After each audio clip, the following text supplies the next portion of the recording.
Chapter 258. A precipitous cliff was shrouded in mist and clouds. It was impossible to see the bottom at a glance. The sunset glow was like a burning cloud against the sky, illuminating the precipitous cliff like a large piece of red-hot iron. The cliff was quite a distance from the Valley of Sunshine. Such precipitous cliffs were not uncommon in the Kurlan mountain range. The bare cliff was littered with jagged rocks, devoid of any vegetation. Standing at the top of the cliff, Han Shuo jumped down and descended through the mist. In the span of a breath, he landed on a large protruding rock. This rock was in the middle of the cliff and was surrounded by thick white mist. The rock protruded horizontally, forming a large flat area. Although it was a bit steep, it wasn't dangerous as long as one was careful. "Who's there?" A startled cry rang out as a brawny, bare-chested, bearded man stared at Han Shuo with ill intent, holding a sharp axe forged by the dwarves. "I'm looking for Trunks," Han Shuo said with a smile. The Soul Destroyer mercenary band was situated on a broad piece of flat land, protruding from the bottom of the cliff. On this piece of flat land that was filled with floating clouds and mist, the dense mist did not spread to the center for some unknown reason. However, the flat land was a vast expanse of whiteness, appearing extremely bizarre. Rows of bamboo houses were scattered across the flat area. Many half-naked mercenaries were practicing martial arts on a practice field the size of a football field. There were also some spacious caves dug out at the back that could also be used as rooms for people to stay in. This flat area was rather miraculous. It was filled with thick mist above and below, and only a simple soundproof boundary had been set up in the center. With the thick mist as a natural barrier, no one would be able to discover this flat area covered in thick mist. But in the middle of the flat area, the air was fresh and the thick mist was nowhere to be seen. It was truly a quiet and secluded place. The gentle girl in Han Shuo's hands had already been restrained by him. She couldn't see or hear. When Han Shuo landed on the flat area, he immediately sensed Dark Dragon Gilbert's presence. "Honored Master, you've finally arrived." In the middle of the training field, Gilbert's skin was as dark as coal. His muscles were black and shiny. He threw away the two mercenaries that were entangled with him and ran towards Han Shuo while shouting. The strong man who was holding a sharp axe and looking at Han Shuo with an unfriendly expression immediately grinned when he saw Gilbert calling Han Shuo master. He said in a friendly manner, "Your weapon is very useful, thank you." As Han Shuo had provoked both the Church of Light and the Calamity Church, Han Shuo didn't let Trunks reveal his identity in order to guard against the two churches. To these mercenaries, Han Shuo was only a good friend of Trunks and didn't know the real inside story. "You're welcome. Where is Trunks?" Han Shuo nodded and asked the burly man. "He's out on business and should be back tonight." "Honored Master, you've finally returned." Gilbert's upper body was bare as he yelled all the way. Many of the mercenaries on the flat area could hear his voice that sounded like a broken gong. Many came out of their bamboo houses and caves to look at Han Shuo in amazement. Gilbert must have stayed here for a while. With his tyrannical body as a dark dragon, even if he transformed into a human, these mercenaries still wouldn't be able to deal with him. It seemed that during this period of time, Gilbert must have established a strong image among these people. Such a powerful character calling Han Shuo master in such a humble manner immediately shocked the mercenaries on the flat area. They naturally couldn't help but want to see just how powerful this character that could make Gilbert submit to him was. "Thank you for your weapon. It's very handy." "Not bad. This broadsword is really great, worthy of being a weapon forged by the dwarves." Yes. The weight of my double-edged axe is simply too suitable." "Thank you." The mercenaries chattered noisily as they looked at Han Shuo with grateful and friendly gazes. It seemed that the weapons that Dark Dragon Gilbert had brought had truly satisfied these mercenaries. "Don't mention it. Trunks and I are the best of friends, hee." Han Shuo nodded in a friendly manner as he sized up these mercenaries with sparkling eyes. From what Han Shuo could see, there were roughly 100 or so mercenaries left on the flat ground. These mercenaries all had calm, experienced expressions, and the majority of them were swordsmen. There were also a dozen or so mages and 30 or so archers. Judging from the aura emanating from their bodies, they should all be experts with extraordinary willpower and determination. Compared to the group of bandits led by Janet, the strength of the Soul Destroyer mercenary band of 100 or so was a bit more outstanding. Han Shuo had met some of the younger mercenaries who appeared a bit cold and stern last time at the House of Minlo. He knew that these people were former members of the Rainbow Sickle mercenary band. Their calm and unruffled demeanor that had experienced many battles made Han Shuo take a few more glances at them. Hey, you're called Brian, right? Hee. Since you're Gilbert's master, then you must have superb strength. Are you interested in coming over to play? A seasoned mercenary about 9 meters tall with bulging muscles on his bare upper body held a 5-meter-long broadsword in one hand. He squinted his eyes as he sized up Han Shuo and issued an invitation. As he spoke, as if he wanted to prove his strength, he casually waved the broadsword in his right hand. A dark green fighting aura suddenly appeared, and a sharp sword light appeared for a moment. All right, Trunks hadn't returned yet anyway. In order to not encounter any obstructions when he revealed his identity in the future, etching his powerful image deep into their hearts should be the most effective method. Han Shuo walked confidently towards the arena, unbuttoning his shirt on the way. He was also bare-chested. He was 180 centimeters tall, and his muscles looked as if they had been carved by knives and axes. They were full of vigor and explosive power, and the lines and size of his muscles were perfectly coordinated. They were definitely formed naturally after experiencing tempering. As soon as his upper body's clothes were taken off, some of the surrounding mercenaries immediately cried out in surprise. They were all excited and shouted, "Grant, you're in trouble." They were all knowledgeable people. From the perfect coordination of Han Shuo's muscles and the lines of his upper body, they knew that this kind of well-coordinated and robust body was most suitable for battle. Grant's muscles were very large as he held the broadsword in his hand, but some of the smaller muscles weren't obvious. With his physique, this kind of muscle mass could possess powerful explosive power, but his speed would inevitably be affected. On the other hand, Han Shuo's every muscle was so clearly coordinated. Even the two sides of his waist, where it was most difficult for muscles to appear, were as if they had been carved by a knife and axe. This kind of perfectly coordinated muscle shape was most suitable for battle. Grant also revealed an astonished expression. He stared blankly for a moment when he saw that Han Shuo had come empty-handed. He casually tossed the great sword in his hand to the side and yelled in defiance, "Then, we won't use fighting aura. Let's compete purely with the toughness of our bodies." "As you wish."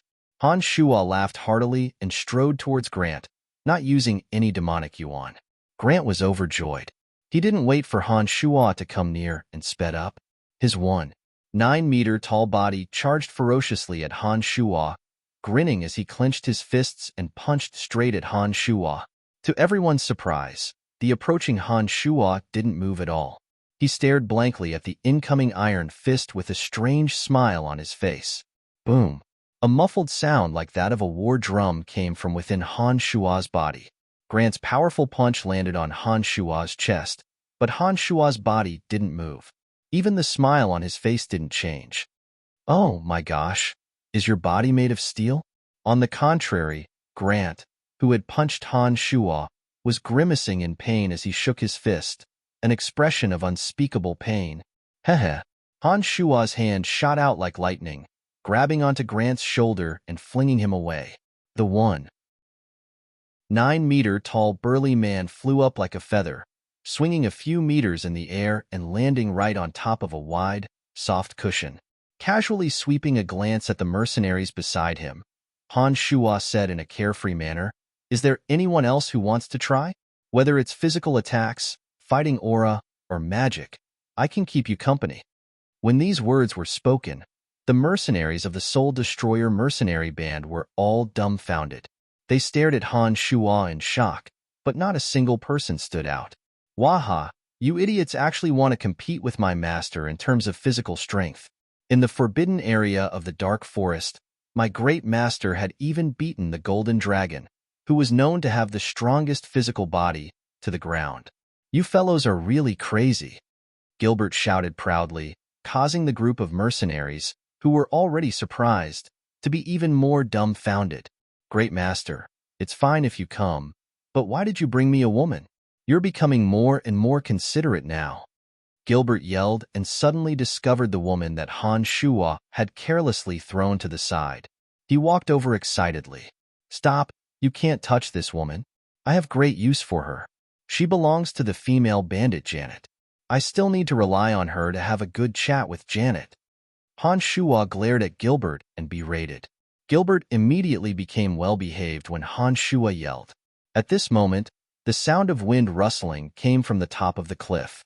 After a while, Han Shuo descended from above with Odysseus and the others. You finally arrived, Trunks immediately said with a smile when he saw Han Shuo. As he walked towards Han Shuo, his gaze unintentionally swept over, and he suddenly stared dumbfoundedly at the girl that Han Shuo had swept over. His expression was extremely strange. After a while, Trunks involuntarily cried out Annie, and charged towards the girl as if he'd gone mad. Some of the original members of the Rainbow Sickle Mercenary Band were first wild with joy, but then looked at the girl with some confusion, murmuring, "Something's not right." Chapter 259. Trunks' expression was extremely off as he dashed in front of the girl like lightning. He reached out to touch the necklace strung together from broken crystals around her neck and said in a choked voice, "Annie, it must be you."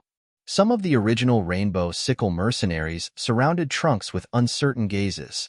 Grant, who'd been thrown into the air by Han Shuo, couldn't help but say, "Chief, Miss Annie doesn't look like this. It's Annie. I gave her this crystal necklace, and there's a mole behind her left ear. It proves that she's with Annie." Trunks' voice was choked with emotion as he hugged the girl and sobbed, crying tears of joy as he shouted. The mercenaries who'd been a bit doubtful were all overjoyed when they heard that Trunks had confirmed the girl's identity. They all cheered excitedly and hammered each other's chests, seeming to want to express their excitement through the pain. Annie, what's wrong? Why can't you speak?"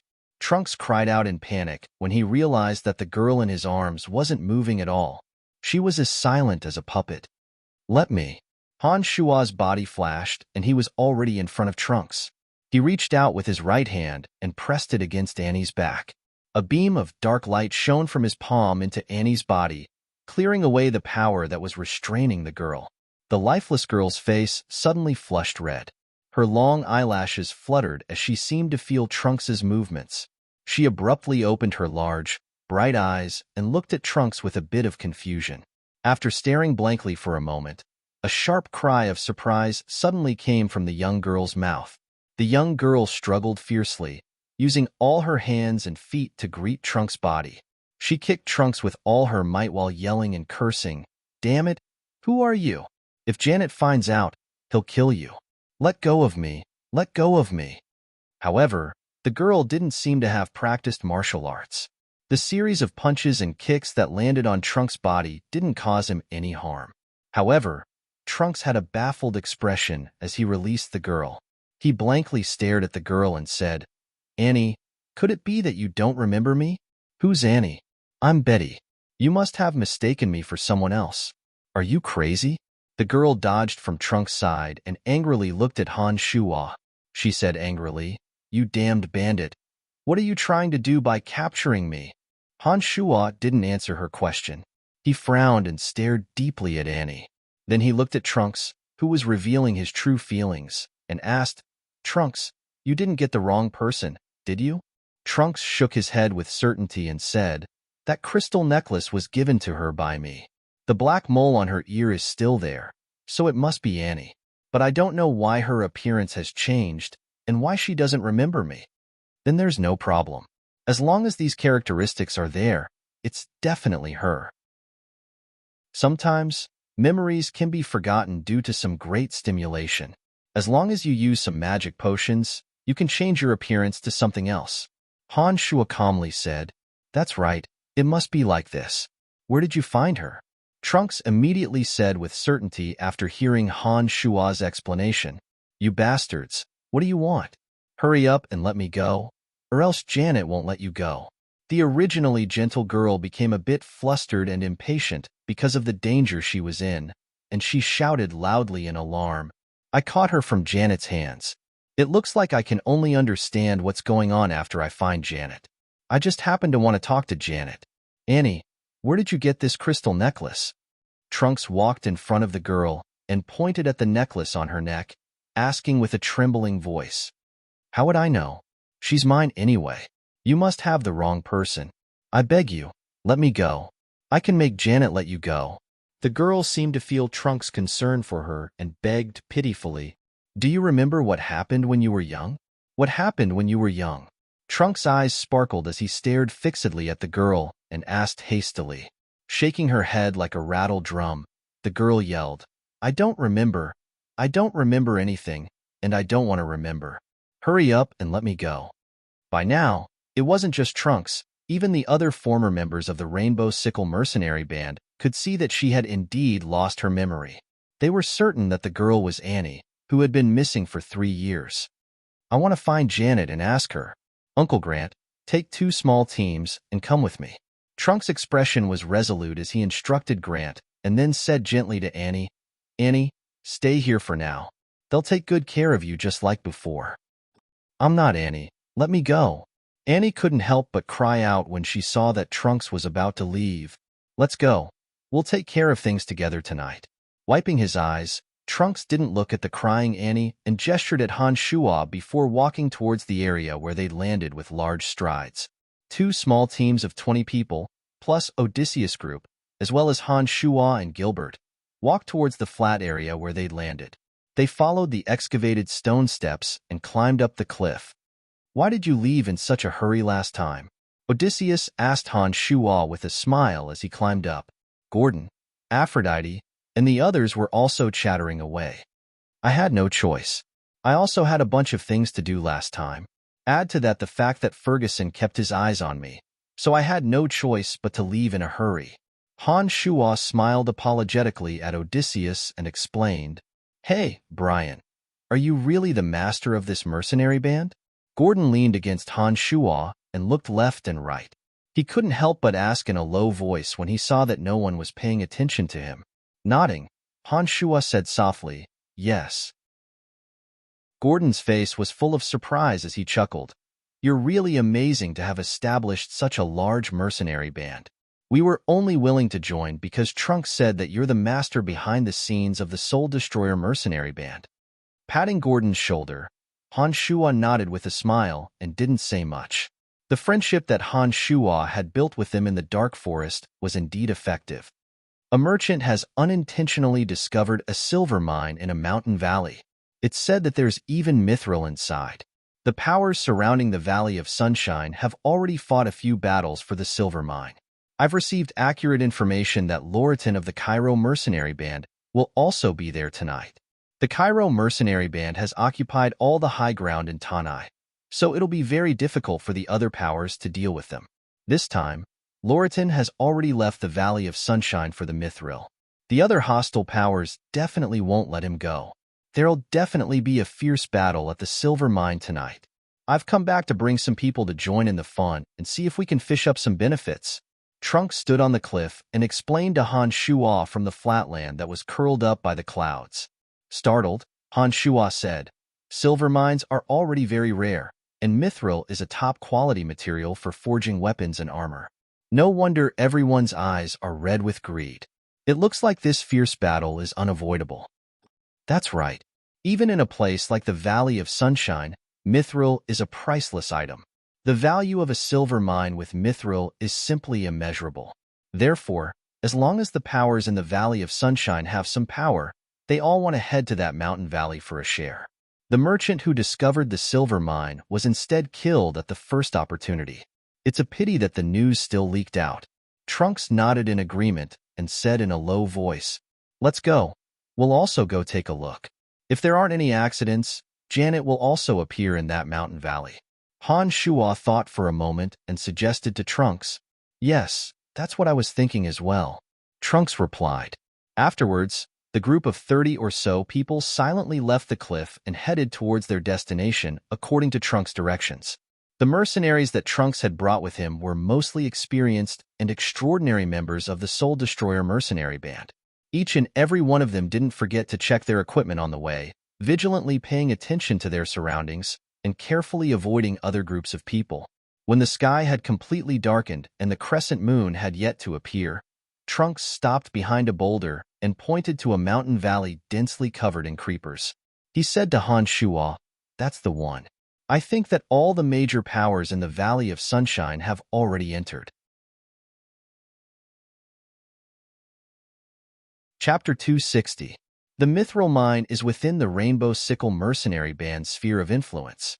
It now belongs to the Church of Light. All of you, please leave. Light Grand Magus Ferguson floated in midair, his pure white magic robe sparkling.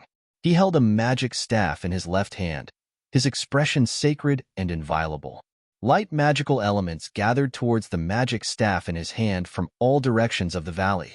Ferguson's aura grew stronger and stronger as the magic staff in his hand shot out a brilliant curtain of light, illuminating the valley where the moon had yet to appear. This valley was a few miles wide, with a small river flowing quietly in the middle of the valley. Around the river were huge rocks of strange shapes, and near the mountain walls, there were many plants that looked like creepers, painting the mountain walls a light green. The four great powers of the Valley of Sunshine, the Cairo Mercenary Band, the Rainbow Sickle Mercenary Band, the House of Minlo, and the Katter Orc tribe, had all arrived.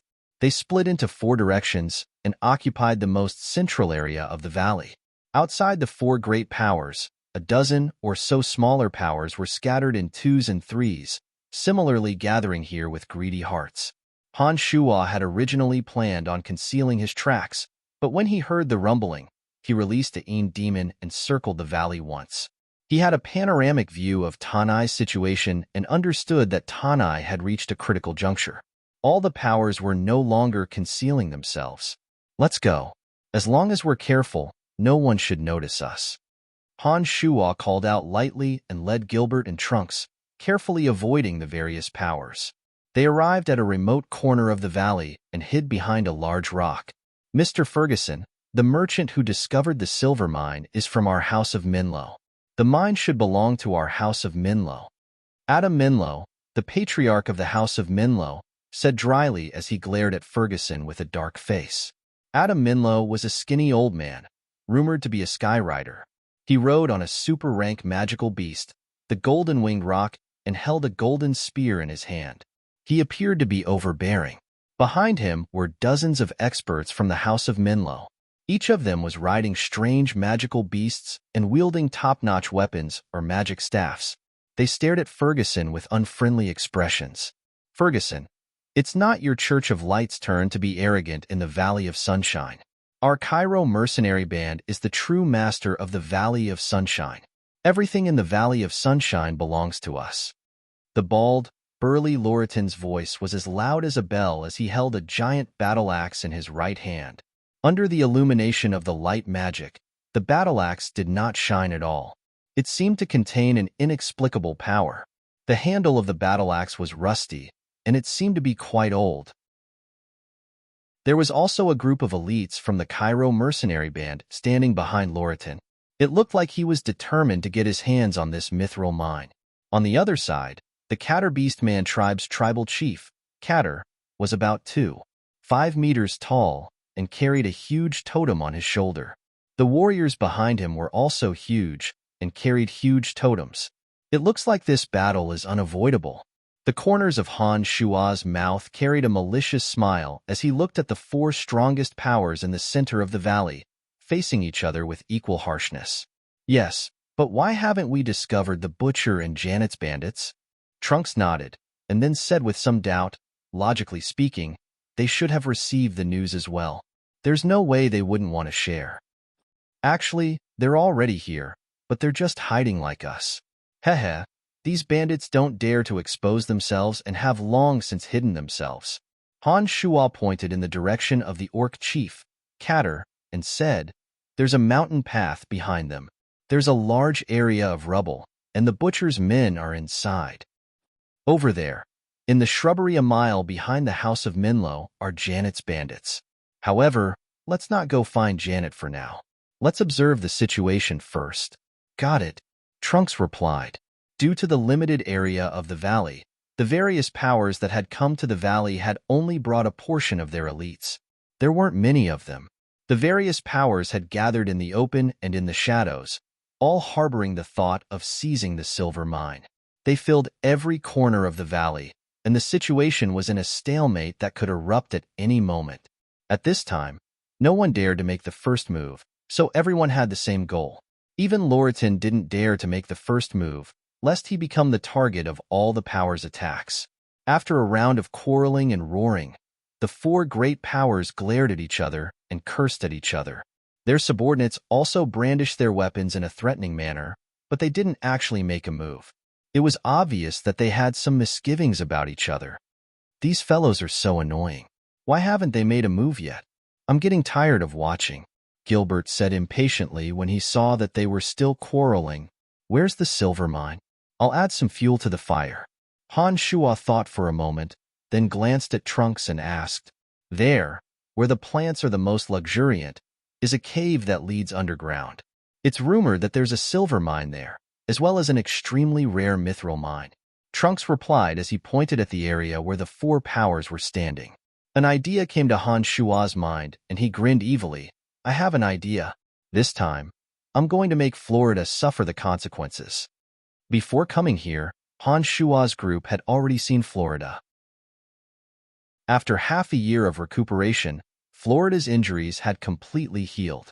He was now full of energy and was discussing something with Asa in a low voice behind his grandfather Ferguson.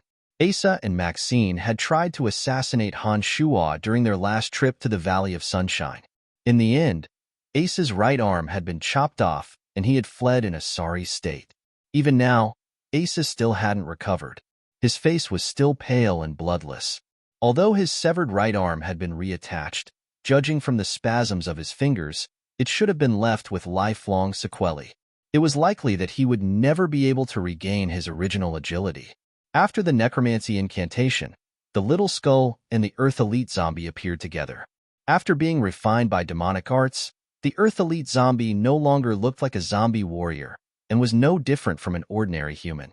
After giving the Earth Elite zombie an order, the Earth Elite zombie's body slowly sank into the ground, disappearing under Trunks' incredulous gaze. However, there were no changes to the ground where the Earth Elite zombie had disappeared, as if he was a drop of water that had merged into the ground. What's going on? What is he? Trunks had a face full of disbelief as he cried out in alarm. Pointing at the little skull, Han Shua smiled and explained, the same as him. When the little skull saw that Han Shua had mentioned him, the light in his purple eye brightened and focused on Trunks. He even raised the bone dagger in his right hand, appearing quite arrogant and disdainful of Trunks' ignorance. I understand now. Amazing Brian, you're truly astonishing. Trunks cried out in surprise and then smiled wryly. No wonder Ferguson and Edwin are looking for you. This is the territory of the Rainbow Sickle Mercenary Band. You've trespassed on our territory and even dared set your sights on the mines in our territory. You've gone too far. Florida shouted from the other side and looked coldly at Loritin with a murderous aura. The Rainbow Sickle Mercenary Band had the most people who'd entered the valley this time. Adding on his grandfather Ferguson and some existences from the Church of Light, Florida felt that his side was the strongest and naturally had the more imposing manner. Florida, do you really think that the Valley of Sunshine is your home just because you have your grandfather's support? Loritin snorted coldly and mocked Florida. Suddenly, the Earth Elite zombie shot out from the dense undergrowth. He held a large piece of silver rock in both hands and excitedly ran in front of Florida, handing it to Florida under everyone's gazes. Good, damn it, Florida, you've already started mining. You're simply ignoring our existence. The patriarch of the House of Minlo, Adam Minlo, immediately cursed sinisterly when he saw the situation unfold. He rode the super-rank magical creature, the Golden Rock, and rushed towards Florida. The Golden Rock was more than 10 meters long and its golden wings spread out, blocking out the light of the moon that had just risen. A sharp cry rang out as the edges of its enormous wings were as sharp as blades, rapidly flapping. When Tanai of the Zhongshan Mountain arrived, a fierce gust of wind surged forth. The sleeves of Florida's Rainbow Sickle Mercenary Band danced wildly as they stood there, their bodies swaying. Adam Minlow raised his golden spear, and a chilling, murderous aura burst forth. He took the lead and rushed towards the Rainbow Sickle Mercenary Band. Behind him, the House of Minlow's men riding all sorts of strange magical creatures also rushed out with shrill cries, heading straight for the Rainbow Sickle Mercenary Band. Sunshine Tunai, it's not your Church of Light's turn to be arrogant. Brothers, let them know who's the strongest power in the Valley of Sunshine. On the other side, Loritan roared towards the sky. The clothes on his body suddenly burst open, and a terrifying aura followed. His originally strong muscles bulged unbridledly, and his shiny bald head was extremely conspicuous. As a berserker, Loritan appeared to be extremely violent and impulsive as he raised his giant battle axe and took the lead in shooting out. As he flew, he fiercely swung his battle axe, and wherever he passed, the boulders would shatter with loud pops. His momentum was terrifying to the extreme. Behind him, the mercenaries of the Cairo Mercenary Band were all enraged. They were like a group of mad bulls, roaring as they charged at the Cairo Mercenary Band. Similar to them was the Orc tribe of Katter. As the chief of the tribe, Katter roared a few words in the Orc language. The huge totem pole that he was carrying on his shoulder was shining with a strange luster. He violently pounded it on the ground, causing the earth to tremble. A deep pit was created by the strike of the totem pole. A few Beastman shamans jumped around crazily, rays of multicolored light falling on the bodies of the dozens of beastmen behind Katter. These beastmen were blessed with shaman incantations, and their muscles became as hard as granite. The totem poles they carried shone as they advanced with a strange rhythm, howling as they charged towards Florida. "Who the hell are you? Are you trying to kill us?" Florida roared at the Earth Elite Zombie, his rage reaching its peak. He quickly chanted an incantation, planning to kill the Earth Elite Zombie first. Unfortunately, before he could finish his incantation, the Earth Elite Zombie had already quickly merged into the ground and disappeared without a trace. In the end, he condensed a sword of light and shot it towards the madly charging Loritan. Once a berserker or orc became enraged, it was very difficult to stop them. Florida understood this and knew that this battle was unavoidable. He had wanted to kill Loritan to begin with, and since he couldn't stop him from stopping, he naturally wouldn't show any mercy. He grinned and laughed wildly as the Sword of Light was destroyed into specks of light by Loritan's battle axe before it could even get close to him. The bald Loritan's aura was like a rainbow as he dashed forward. When he arrived in front of Florida, all the rocks in his path were shattered as the battle axe in his hand surged with an overwhelming battle aura. Very powerful. They are indeed powerful people. This battle is going to be interesting. Han Shua grinned and said calmly as he watched the three powers charge towards the Rainbow Sickle Mercenary Band. "Honored Master, what should we do?" Gilbert couldn't help but ask excitedly when he saw the chaotic scene unfold. "Trunks, send out the signal for the brothers outside to come over. They can fight their own battles. You guys go in and mine. I'll watch from the outside." Han Shua hastily instructed Trunks as he observed the chaotic situation in the valley. But the entrance to the mine is right where the four powers are fighting. They've already blocked the entrance, and whoever dares charge in will definitely be out of luck. This isn't a good idea. Trunks smiled wryly and didn't immediately send out the signal. Heh, the secret tunnel is already ready. With the Earth Elite Zombie here, we don't need to go through that path at all. As Han Shua's light laughter faded, a tunnel suddenly split open beneath the rocks behind the three. The Earth Elite Zombie stood in the middle of the tunnel and waved his hand. Chapter 261. Ordinary Earth mages could use the power of the Earth to form all kinds of attacks. The Forbidden Earth spells, Meteor's Descent, and Fury of the Earth, had the terrifying power to destroy an entire city.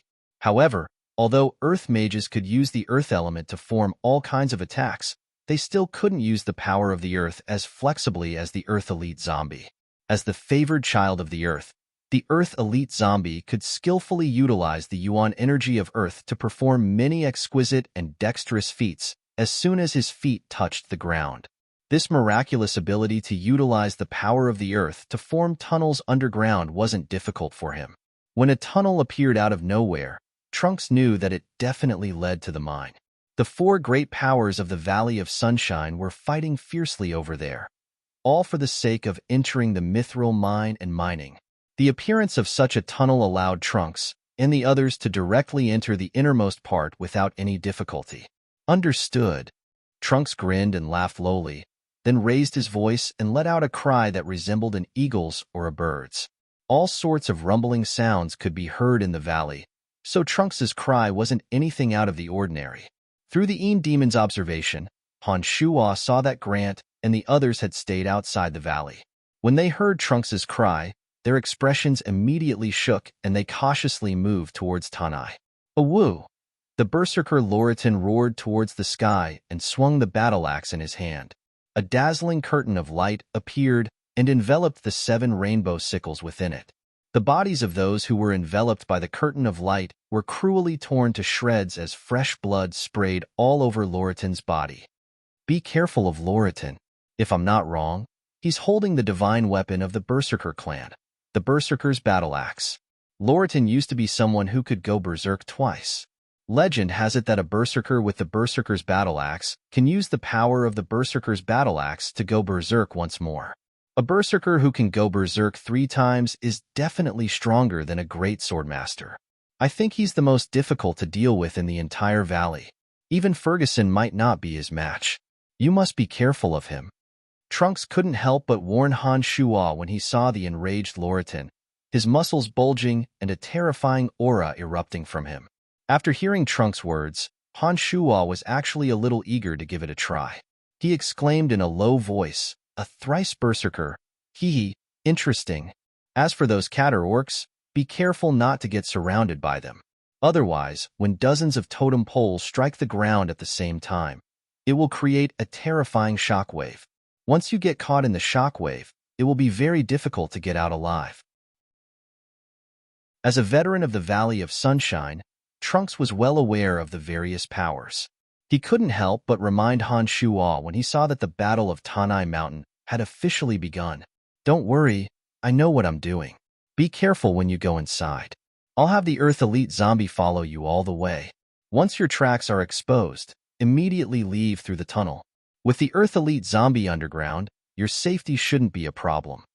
Han Shuo looked excitedly at the group of people fighting endlessly, a bloodthirsty impulse gradually rising from the bottom of his heart. He opened his mouth to speak to Trunks, then walked towards Tanai Mountain like a ghost.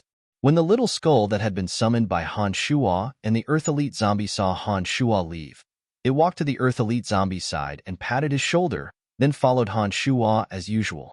Gilbert didn't feel anything special when he saw this scene. After all, this wasn't the first time he'd seen these two creatures interact.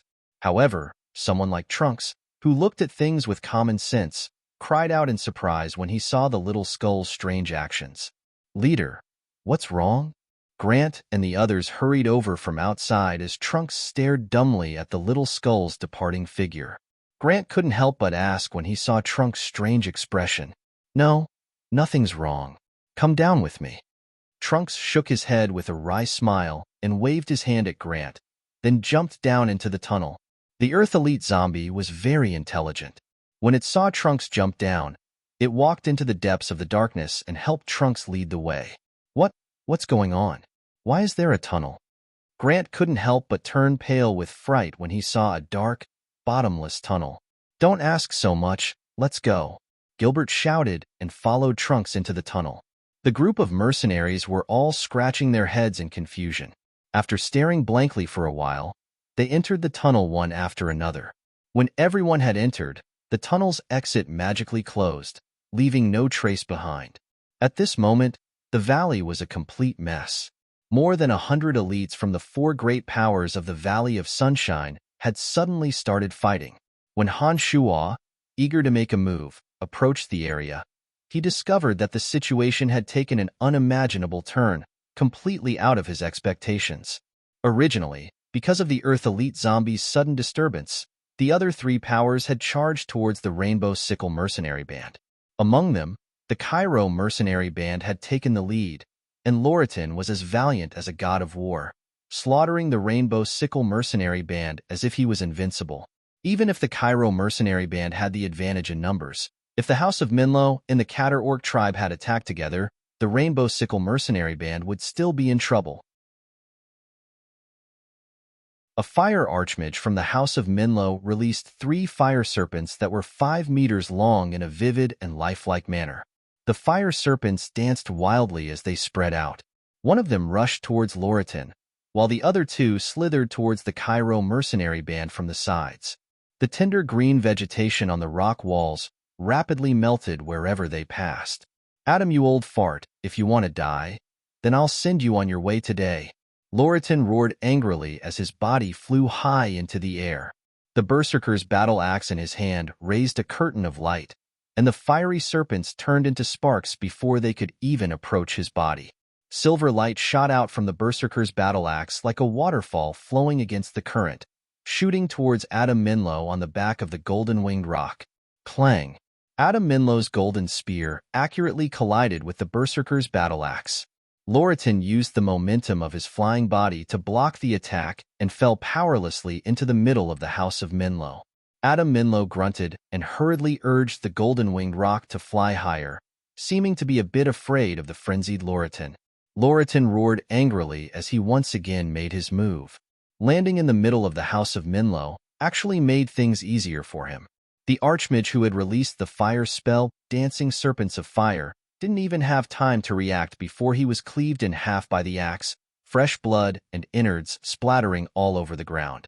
As soon as Loritin landed in the middle of the House of Minlo's troops, his berserk energy seemed to have found an outlet, causing several people to die a horrible death in an instant. However, the experts of the House of Minlo who had reacted all aimed their broadswords, spears, and crossbows at Loritin. Before Loritin could cause any more damage, all sorts of attacks swarmed towards him. Clang, clang, clang. Loritin fiercely waved the berserker's battle axe in his hand, blocking most of the attacks. However, a few arrows still pierced through his defense and landed on his back and shoulders. A spear appeared from a strange angle and cut a long and thin wound under his armpit, causing fresh blood to spurt out. However, Loritin, who'd entered the berserk state, didn't seem to know pain at all.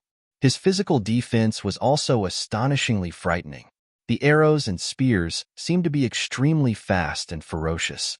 If an ordinary person were to take a hit, their body would probably be pierced through. However, Loritin only had his skin broken. Whether it was the arrows or the spears, they only pierced a fingertip deep into his flesh. As long as we kill Loritin, I, Florida, swear to withdraw from the struggle for the mithril mine.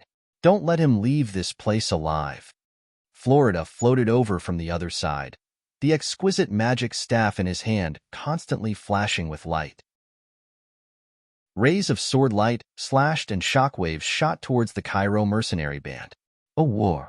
The orc chief, Catter, roared as he led a group of orcs who had been blessed with various shaman incantations and charged into the Cairo mercenary band from the side. This group of orcs was the smallest in number, but they seemed to be immune to most magical attacks. All sorts of water and fire magic from the Cairo mercenary band's archmages landed on them, but apart from making their skin redder, they didn't have much of an effect. He struck the ground, and a surge of energy surged into the ground. In front of Catter, an archmage of the Cairo mercenary band, as well as the deep-water venom python he was riding, were both struck by an enormous tremor. The deep-water venom python died on the spot, and the archmage of the Cairo mercenary band bled from all 7 orifices. He hurriedly used levitation to fly into the sky. This battle included all the true experts of the 4 great powers of the Valley of Sunshine. After each expert died, their unwillingness, resentment, and murderous auras were attracted by a force and gathered behind a giant boulder. Behind the boulder, the originally excited Han Shua's eyes were as red as blood. Clouds of blood-red killing intent swirled around his body. As more and more experts died, the terrifying aura on Han Shua's body grew thicker and thicker. A woo! A long and crazy howl suddenly sounded from afar. A huge rock the size of a house suddenly broke into pieces and shot out in all directions. The killing intent around Han Shua's body condensed into strange waves of blood as he glared viciously in front of him. The terrifying evil aura on his body spread wildly in all directions.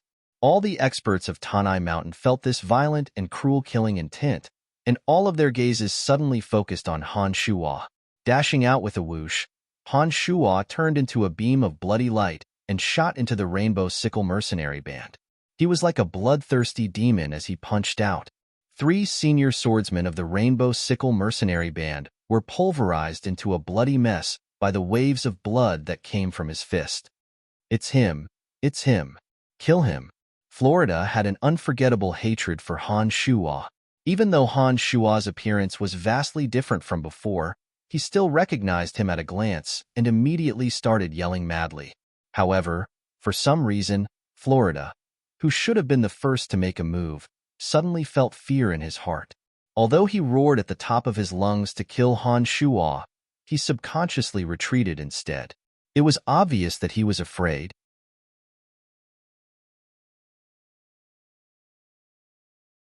A large patch of bloody mist covered the area, and the 7 or 8 Rainbow Sickle mercenaries below suddenly felt an evil energy surge into their bodies. They all cried out in pain as their bodies swelled and exploded. You, just who are you?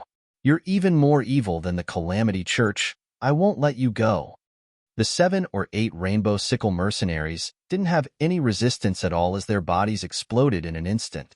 This made Ferguson furious as he pointed at Han Shua and roared, "Old fart, I reminded you last time, but you didn't listen." Although Han Shua's mind had returned to normal in the Bloodlust realm, he still couldn't suppress his desire to kill.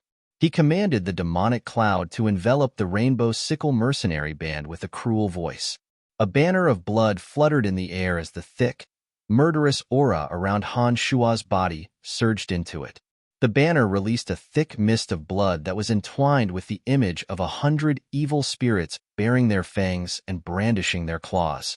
The Bloodseether was a demonic treasure that Han Shua had refined in 3 months of closed-door cultivation. It was specifically used in the Bloodlust realm. The Bloodseether contained the existence of Han Shua's life essence and could transform the murderous aura on Han Shua's body into a mist of blood that would cause one's blood to burn and explode. Now that it had been released by Han Shua, it immediately displayed its wondrous effects through the transformation of the murderous aura. As the number of people dying around them increased, the terrifying aura around Han Shua's body grew stronger and stronger. Those who were enveloped by the bloody mist couldn't control the boiling of their blood, and all of them died a horrible death. Use wind magic to blow away the blood mist. Hurry.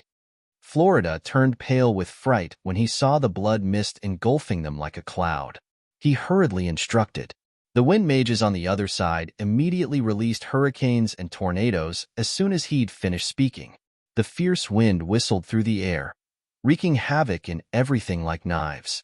The bloody mist formed by the Bloodseether was indeed blown away by a dozen small tornadoes and couldn't be condensed as freely as before. No demonic treasure was perfect.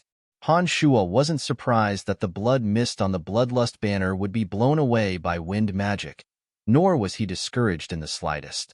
While Florida was shouting and the remaining experts of the Rainbow Sickle mercenary band were attacking together, Han Shua's body flew backwards and quickly landed in the air above Loritin's head.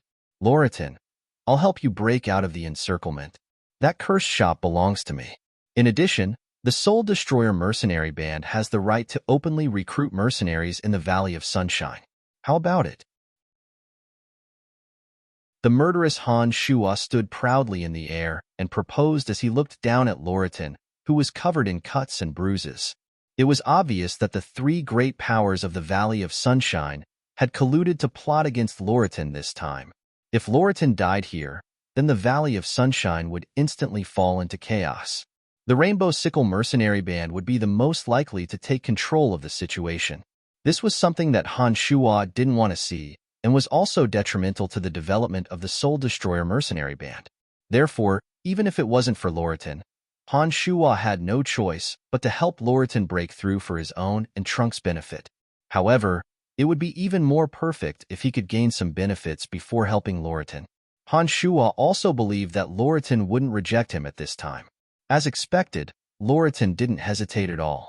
He raised his head and shouted almost as soon as Han Shua finished speaking, "I promise you, as long as our people can leave the valley alive, I'll give you an additional 10,000 gold coins."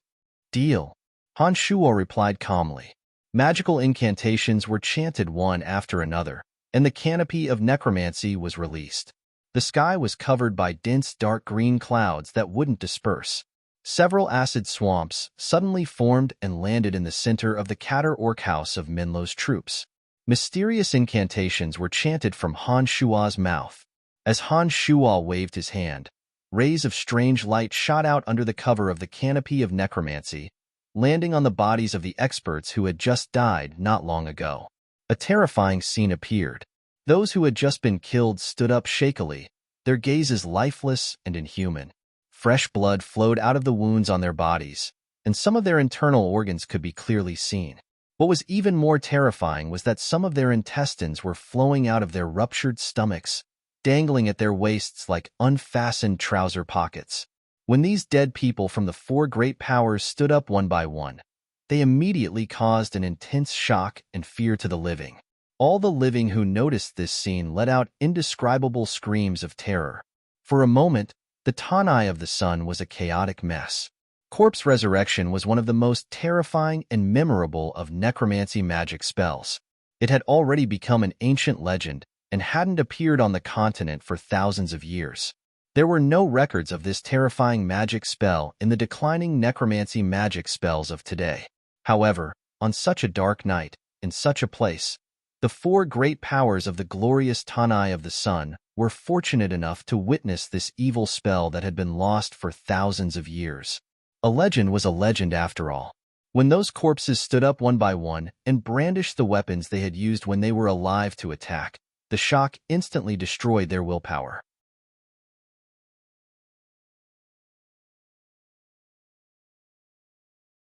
Chapter 263.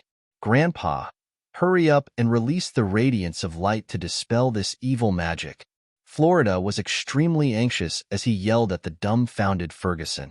With his grandson's reminder, Ferguson, who had been trembling in fear, came to his senses.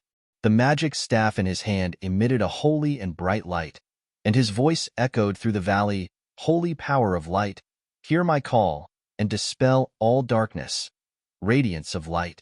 A strong ray of light tore through the sky as the holy and mystical element of light filled the air above the valley.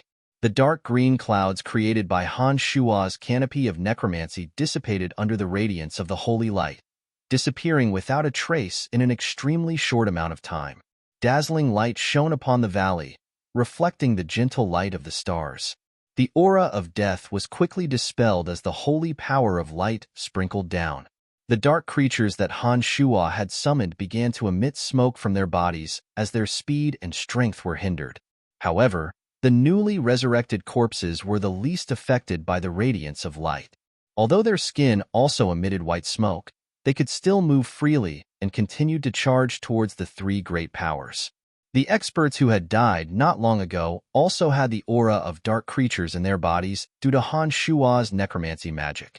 However, they had just died and the aura of darkness in their bodies was still very weak. Therefore, they could still barely resist the light magic when it landed on them. Thanks to Han Shua's earlier reminder, Loritan and the remaining 20 or so people of the Cairo mercenary band had broken through the encirclement of the three great powers while the House of Minlo was still in a daze, running towards the entrance of the valley. When the radiance of light sprinkled down, Han Shua knew that the effects of the canopy of necromancy would definitely be dispelled. The summoned dark creatures wouldn't be able to escape either. However, some of the acid swamps had already been released, and the experts chasing after Loritan's group were more or less affected by the acid swamps. Among them, the House of Minlo was the most affected. The experts of the House of Minlo, riding magical beasts of various ranks, stepped into the acidic bog in a panic. Their legs were immediately corroded by the acidic bog, rapidly rotting away. It was similar to the reaction of dark creatures after being exposed to the radiant glory. "Be careful, this damned evil necromancer. I'll kill him," The House of Minlo had expended many years of effort to gather this batch of high-level magical beasts. However, they had accidentally stepped into the acid swamp, and 5 or 6 magical beasts of rank 2 and 3 had died in an instant. This caused Adam Minlo to be incomparably enraged, and he roared at Han Shua. Hee, you want to kill me? Come. Han Shua, who couldn't suppress his bloodlust, was just fretting about not being able to find an outlet to vent. Upon hearing Adam Minlo's furious roar, his blood-red eyes suddenly glared at Adam Minlo. Floating in the air with the art of the demonic ninth heavens, Han Shua's ferocious killing intent was terrifying. Even Florida, who had a deep grudge against Han Shua, didn't give the order to attack Han Shua at all costs. On one hand, it was because Han Shua's aura was terrifying. On the other hand, it was because Han Shua was high up in the sky, making him difficult to deal with. Kill Loritan first. Once he's dead, the Cairo mercenary band will be finished. There's no need to rush this person for now. Florida couldn't help but yell anxiously when he saw Asa and Andy fly into the sky, raising their magic staffs to attack Han Shua. On the other side, Loritan had already led the Cairo mercenary band towards the mouth of the valley.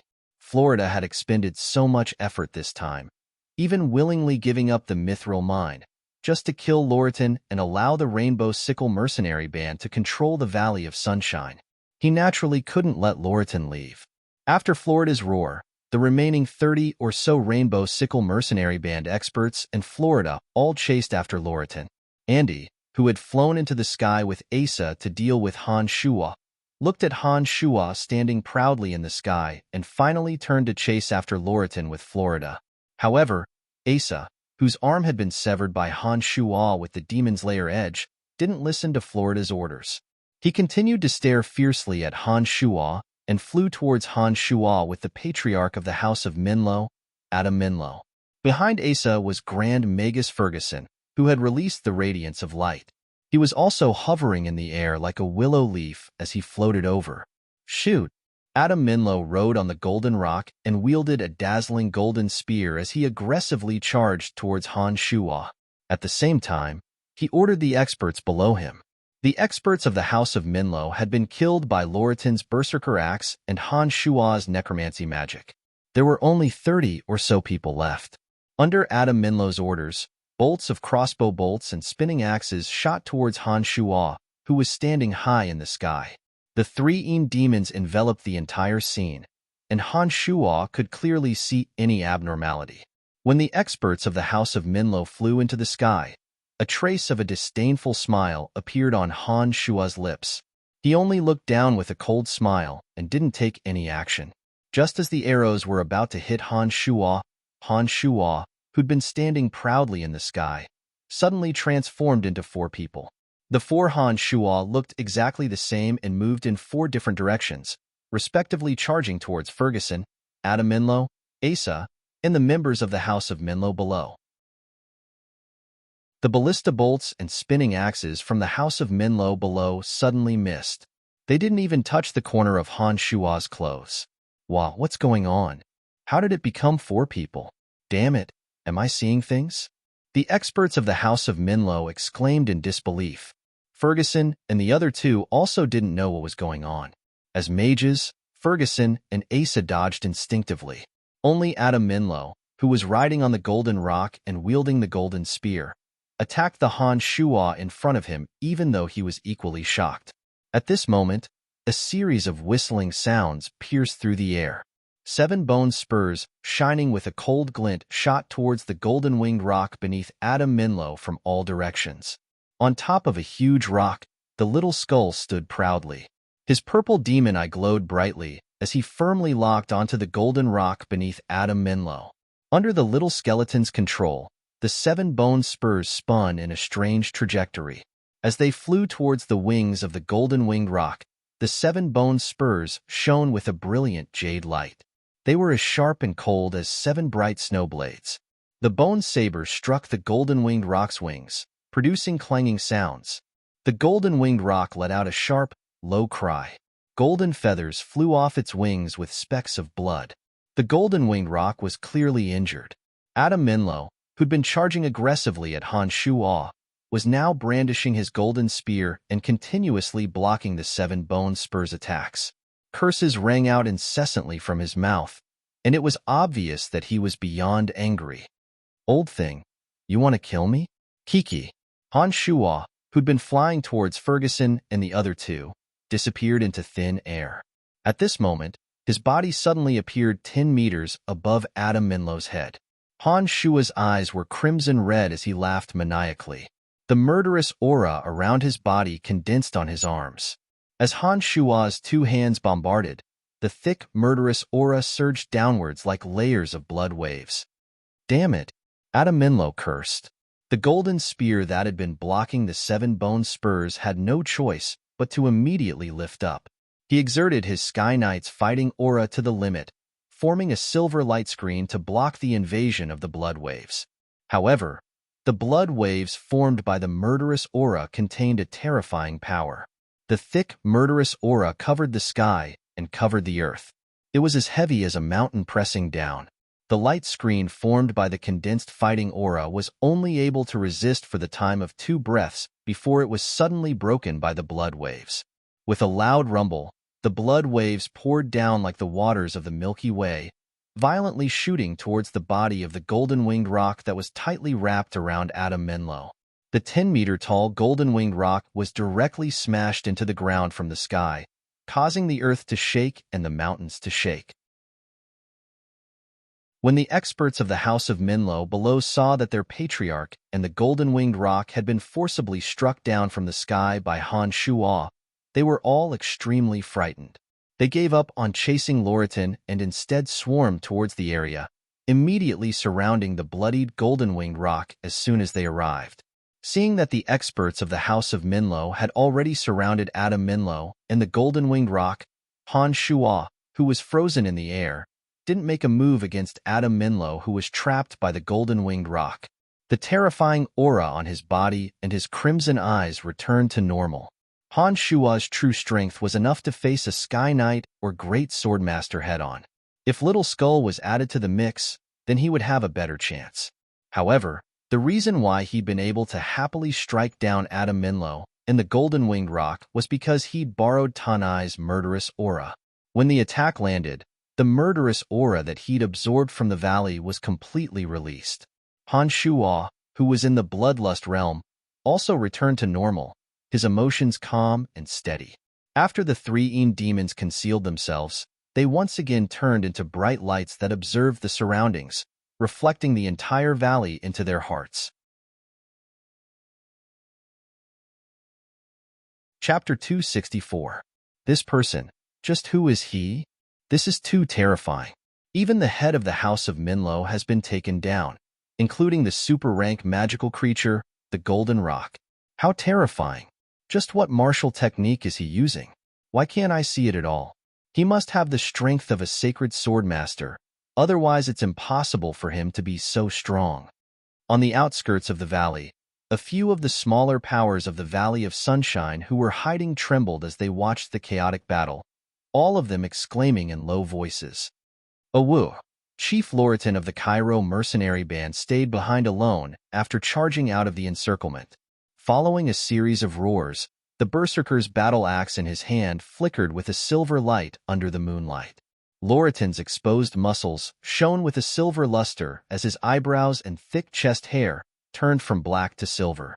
Cracking sounds rang out from his 2-meter-tall body as if his bones had been stretched, causing him to grow from 2 meters to 2.5 meters tall. He had originally been holding the berserker's battle axe with one hand, but now he gripped it tightly with both hands. An enormous aura radiated from the berserker's battle axe, accompanied by Loritan's roars as he fiercely chopped down at the pursuing Rainbow Sickle mercenary band. The glaring silver light shot forward, causing the ground to crackle wherever it passed. The Rainbow Sickle mercenaries at the very front weren't able to defend against the silver light's assault at all. Their bodies were sliced cleanly by the silver light as it passed through them. The silver light was extremely fast as it continued unimpeded towards Florida and the others after slicing through several mercenaries.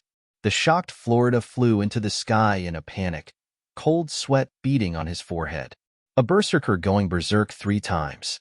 Oh my god, Loritan is too crazy. He should be holding the divine weapon of the Berserker clan, the Berserker's battle axe. No wonder, it looks like Loritan's strength has increased. What a terrifying fellow. Nonsense. How could he wield power in the Valley of Sunshine if he wasn't strong enough? Those who were hiding in the shadows couldn't help but exclaim when they saw Loritan go berserk again, reaching the legendary level of 3 berserk transformations that very few berserkers could achieve. Shoot him. Arrows, battle axes, and spears all shot towards Loritan's body under Florida's command. Several bolts of lightning as thick as an arm shot towards Loritan from the sky. Fire snakes danced wildly, ice arrows whizzed, and spikes shot out from the ground, all converging towards Loritan. A concentrated barrage of attacks descended, scorching the area. The ground cracked, the plants burned, and the arrows and spears were scattered all over the ground. The dust slowly scattered after the wind blades passed, but Loritan still stood proudly with the Berserker's battle axe in his hand. The thrice berserk Loritan didn't seem to fear pain. Although his body was charred black with many cracks, he didn't suffer any serious injuries. He was still able to stand stably in the face of the magical attacks of so many experts, including several archmages. Such strength was terrifying to the extreme. Elwo! Loritan howled at the moon. He actually still had the strength to charge towards the Rainbow Sickle mercenary band and the Catter Orcs after the barrage of attacks. He's a strong man, a berserk warrior who has gone berserk 3 times. His body is actually immune to most magic and physical attacks. Han Shuo, who was standing in the air, couldn't help but exclaim in admiration as he watched Loritan's actions in amazement. The Berserker's battle axe radiated silver light in all directions as Loritan threw it out. The Berserker's battle axe twirled in the air, and the archers who were shooting arrows in the back were immediately sent flying into the air. The Berserker's battle axe spun in a strange circle and flew back into Loritan's hands. It actually contained a bit of the essence of the law of magic control. However, the Berserker's battle axe couldn't spin for long, and it fell back into his hands after flying in a circle. It wasn't like the Demon's Lair edge that could follow his will and keep circling in the air. With a low chuckle, Han Shuo suddenly shot out the Demon's Lair edge while everyone's attention was on Loritan. A streak of purple light shot out and whistled towards Thunder Archmage Asa. Asa hated Han Shuo the most, but because Han Shuo had split into 4, he had no choice but to stay far away to avoid being killed by Han Shuo. Attracted by Loritan's howl, he turned his head to look at Loritan, but didn't expect that Han Shuo's attack would arrive. He was scared out of his wits. Last time, I cut off your right hand. This time, I'll cut off the head on your neck. Han Shuo laughed sinisterly as he charged towards Asa. At this time, the Rainbow Sickle mercenary band and the Catter Orc tribe were using all their strength to deal with the thrice berserk Loritan. The experts of the House of Minlo were firmly protecting the Patriarch, Adam Minlo. Only Light Grand Magus Ferguson was nearby. As Asa dodged in fear, Ferguson suddenly turned around and chanted a radiant protection spell. A ball of sparkling white light tightly wrapped around Asa. Seeing that his entire body was protected by the radiant protection spell, Asa suddenly let out a sigh of relief. Just as he was about to release another bolt of lightning to protect himself, he suddenly cried out, "Mr. Ferguson, be careful." The Demon's Lair edge that had been shooting towards Asa suddenly changed direction when it reached him, rapidly stabbing towards Ferguson, who had just released the radiant protection spell. At the same time, Han Shuo also changed direction, coldly staring at Ferguson as he flew, not even sparing Asa a glance. Ferguson suddenly realized that Han Shuo's attack on Asa was just a pretense to get him to help. He finally understood that Han Shuo's true target wasn't Asa at all. He had been scheming against him from start to finish. After Ferguson understood this fact, a layer of deep fear suddenly enveloped his heart. He hastily chanted the radiant protection spell, tightly wrapping his entire body. Clang, clang, clang. The Demon's Lair edge bombarded Ferguson's body, emitting a pleasant metallic sound. Layers of cracks appeared on the radiant protection. Ferguson hastily mobilized his mental strength to fuse with the element of light, doing his utmost to repair the cracks on the radiant protection. Heh, old fart, I already warned you when you chased me last time, but you still attacked and almost killed me in the river. You didn't think that this day would come, did you? You just released a radiant glory spell that consumed mental strength, so your mental strength is already exhausted.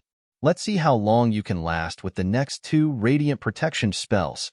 Han Shuo approached like a ghost, the demon's lair edge sinking into Han Shuo's body. Han Shuo frantically circulated his demonic yuan and condensed it into 2 fists. Han Shuo laughed in a low voice as he unceremoniously swung his iron fists, fiercely pounding on the radiant protection ball of light. The violent bombardment was as loud as the beating of a drum. The protection of light rapidly cracked under the bombardment. The light grand magus of the Church of Light, Ferguson, almost had the urge to vomit blood. He had never felt such a lack of the element of light as he did at this moment. He had overdrawn his mental strength to condense it.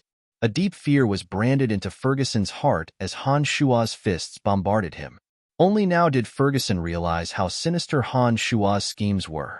He finally understood why Han Shuo still needed to release the canopy of necromancy to summon so many dark creatures even with him, a light grand magus. It turned out that Han Shuo had schemed against him from the very beginning and treated him as his true target. All of this was because he had joined forces with Maxine to attack by the river last time. Han Shuo had expended a great deal of mental strength to release the Radiant Glory spell, then feigned an attack on Asa so that he could once again use the Radiant Protection spell that consumed a great deal of mental strength. Only then did Han Shuo truly close in on Asa. Han Shuo had similarly wasted a great deal of mental strength to cast the canopy of necromancy and summon the enormous dark creatures. However, apart from being a mage, Han Shuo was also a close combat expert who knew how to use strange martial arts. Although his mental strength was similarly consumed, he could still use martial arts to attack. If all of this had been within Han Shuo's calculations from the beginning, then this person's sinister schemes and precise calculations were beyond imagination. Ferguson had never been as afraid of a person as he was at this moment. You still dare to chase me? Damn it. Who the hell do you think you are? You can decide my life and death, you old fart. You only know how to protect your own. I'll make it so that you won't be able to chase me in the future. As he cursed, Han Shuo bombarded the Radiant Protection spell. Under the double blows to his soul and body, Ferguson finally couldn't take it anymore. A large mouthful of blood sprayed from his mouth onto the Radiant Protection spell. The sparkling white Radiant Protection was dyed red with blood, and the cracks grew larger and larger. Florida, what the hell are you still chasing for? Your grandpa is about to be beaten to death. On the other side, Asa continuously chanted lightning spells to bombard Han Shuo, but Han Shuo kept changing his position to avoid them. Fist after fist bombarded the Radiant Protection spell without pause. Seeing that Ferguson was already vomiting blood, Asa finally couldn't help but curse loudly. A thrice berserker couldn't maintain his berserk state for too long. Loriton had already turned to escape. On the other side, Florida was about to give chase with all his might when he heard Asa's curses. He couldn't help but look back in panic when he heard Asa's curses. Goodbye, old fart. Under Florida's gaze, Han Shuo smirked and smashed his fist onto the cracked Radiant Protection. The Radiant Protection had long since been overwhelmed and shattered in a ball of purple light. A blood-stained Ferguson suddenly appeared and powerlessly fell to the ground. He was obviously dead. Kiki, cackling crazily, Han Shuo flew higher and higher, swaggering away under Florida's murderous gaze.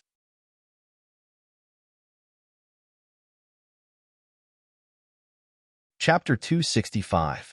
Han Shuo left the valley and immediately hid in a pile of thick bushes, using his consciousness to contact the Earth Elite Zombie's little skull. Whoosh whoosh whoosh. A thin white light flickered in and out of existence under the illumination of the moonlight. It sped through the mountain valley like the wind and quickly landed next to Han Shuo. It was the little skeleton wielding the bone dagger. The little skeleton's 7-bone spurs returned to its back as it carried the bone dagger leisurely, like a child playing in a garden. It didn't take the chaotic battle in the valley seriously at all. It was obvious that it was at ease. As Han Shua's consciousness connected, Han Shua felt the Earth Elite zombie swim towards his feet from the depths of the valley. 10 seconds later, the earth beneath Han Shua's feet loosened and the silly Earth Elite zombie drilled out. "Where are they?" Han Shua hurriedly asked when he saw the Earth Elite zombie come over. The Earth Elite zombie was stunned and thought for a while rubbing his head. He once again dove into the ground and moved towards Tanai. However, the Earth Elite zombie's speed was a bit slower this time. Han Shua focused his eyes and noticed that the Earth Elite zombie had just drilled out of the ground, had split open a tunnel wide enough for one person to pass through. It looked like the Earth Elite zombie had immediately dropped everything and tunneled into the ground after being summoned by Han Shua. He obviously didn't care about the safety of Trunks and the others. After listening to Han Shua's question, the Earth Elite zombie finally realized that he was the one leading the way. Therefore, he began to use his talent to dig another tunnel on the way back and forth. The Earth Elite zombie could freely swim in the depths of the earth, but the others didn't have this miraculous talent. Therefore, a tunnel leading to this place was necessary. When the Earth Elite zombie used his advantage as a favored child of the earth to start digging a tunnel to the valley, his speed obviously wasn't as fast as traversing the earth alone. The 3 demons were in the distance. One of them was following the leader of the Cairo mercenary band, Loritan. Loritan's body had returned to its second berserk state, and he was leading a group of Cairo mercenary band experts in fleeing towards the Valley of Sunshine. After the fierce battle in the valley, the Cairo mercenary band had suffered great losses. 10 of their experts had been killed, which made Loritan furious to the extreme. However, Loritan understood that it was impossible for the Cairo mercenary band to win outside the Valley of Sunshine, so he planned to return to the Valley of Sunshine with all his might and take revenge later. The other demon was still in the mountain valley. Due to the Light Grand Magus Ferguson being beaten to death by Han Shua, Florida had received a great deal of shock. He was currently hugging Ferguson's corpse and bawling his eyes out, completely forgetting to continue leading his men in pursuit of Loritan. Ferguson had doted on his grandson the most and had paved a bright path for his growth. It was because of Ferguson's identity in the Church of Light that Florida had the confidence to compete with Loritan for the position of ruler of the Valley of Sunshine. However, this grandfather who had protected and educated him since he was young had suddenly been beaten to death by Han Shua. It was hard to say if he would still be able to borrow the power of the Church of Light in the future. To Florida, his grandfather's death was something he couldn't bear emotionally on one hand, but it was also related to his own practical benefits on the other. With the two working together, this ruthless and scheming Rainbow Sickle mercenary band leader couldn't help but sob bitterly. Not far from Florida, a group of people from the House of Minlo had heavily surrounded the wounded patriarch Adam Minlo. Under Han Shua's shocking attack, Adam Minlo had first used all his fighting aura to defend himself, but was then firmly wrapped up by the golden-winged rock and managed to escape death. However, although he had escaped death, his companion of dozens of years, the golden-winged rock, wasn't so lucky. The golden-winged rock had almost been turned bald by the little skull's bone knife. More than half of the golden feathers on its wings had been severed. When facing Han Shua's shocking attack, the golden-winged rock had instinctively protected Adam Minlo. His enormous body had suffered a heavy blow, and his injuries were extremely serious. At this moment, Adam Minlo's mood was extremely dispirited and also extremely angry. Trembling, he touched the bald and blood-stained wings of the golden-winged rock and roared furiously, "I want to kill him. I must kill him." The small powers that had been hiding around Tanai had seen the shocking changes that had happened to Tanai. Han Shua's violent actions tonight had already been branded into their minds, causing the name of the Soul Destroyer mercenary band to resound. Because of Han Shua's actions tonight, it was clear that he had an extremely close relationship with the Soul Destroyer mercenary band. No one dared to underestimate the strength of the Soul Destroyer mercenary band. Han Shua used the 3 demons to observe the surroundings. After a while, the Earth Elite zombie once again leapt out of the ground. This time, the Earth Elite zombie tugged on Han Shua's sleeve and pointed at the underground tunnel, looking as if he was waiting for a commendation. Patting the Earth Elite zombie's shoulder, Han Shua smiled and said, "Well done, you did the right thing this time." "What did you do the right thing?" Trunks followed up and jumped out of the tunnel, chuckling as he asked. When Trunks jumped out, Gilbert also jumped out of the ground with a large sack on his shoulder. Instead, they cast their gazes at Trunks, seemingly waiting for him to express his stance. Listen to him. In the future, his orders are my orders. Remember this. Trunks had a stern expression as he cautiously instructed Grant and the others. Understood. With Han Shua's orders, Grant and the others felt as if a heavy burden had been lifted from their shoulders. They immediately became much more relaxed. They hastily untied the large sack on their backs and placed it in front of Han Shua. Such a large sack was filled with gravel of all sizes. The weight wasn't something an ordinary person could bear. Even for these mercenaries, carrying it all the way back to the Soul Destroyer mercenary band was a painful task. White lights flashed, and the sacks of all sizes disappeared into Han Shua's space ring. When everything was done, Han Shua waved his hand and said, "Follow me, we'll intercept Janet on his way back. This time, we'll also be bandits and capture Janet." "That's right, I must get to the bottom of this." Trunks immediately recalled Annie's matter when he heard Han Shua mention Janet. His originally joyful mood was instantly filled with sorrow as he shouted with a sullen face. Two of the three demons returned. One of them closely followed Janet's group of bandits, constantly paying attention to their movements. Under Han Shua's command, the Soul Destroyer mercenary band took a shortcut to intercept Janet. However, they suddenly discovered that Janet's group was acting suspiciously and had actually set up an ambush on the way back to the House of Minlo. From the looks of it, Janet seemed to be planning to take advantage of the House of Minlo's heavy losses to make a deal.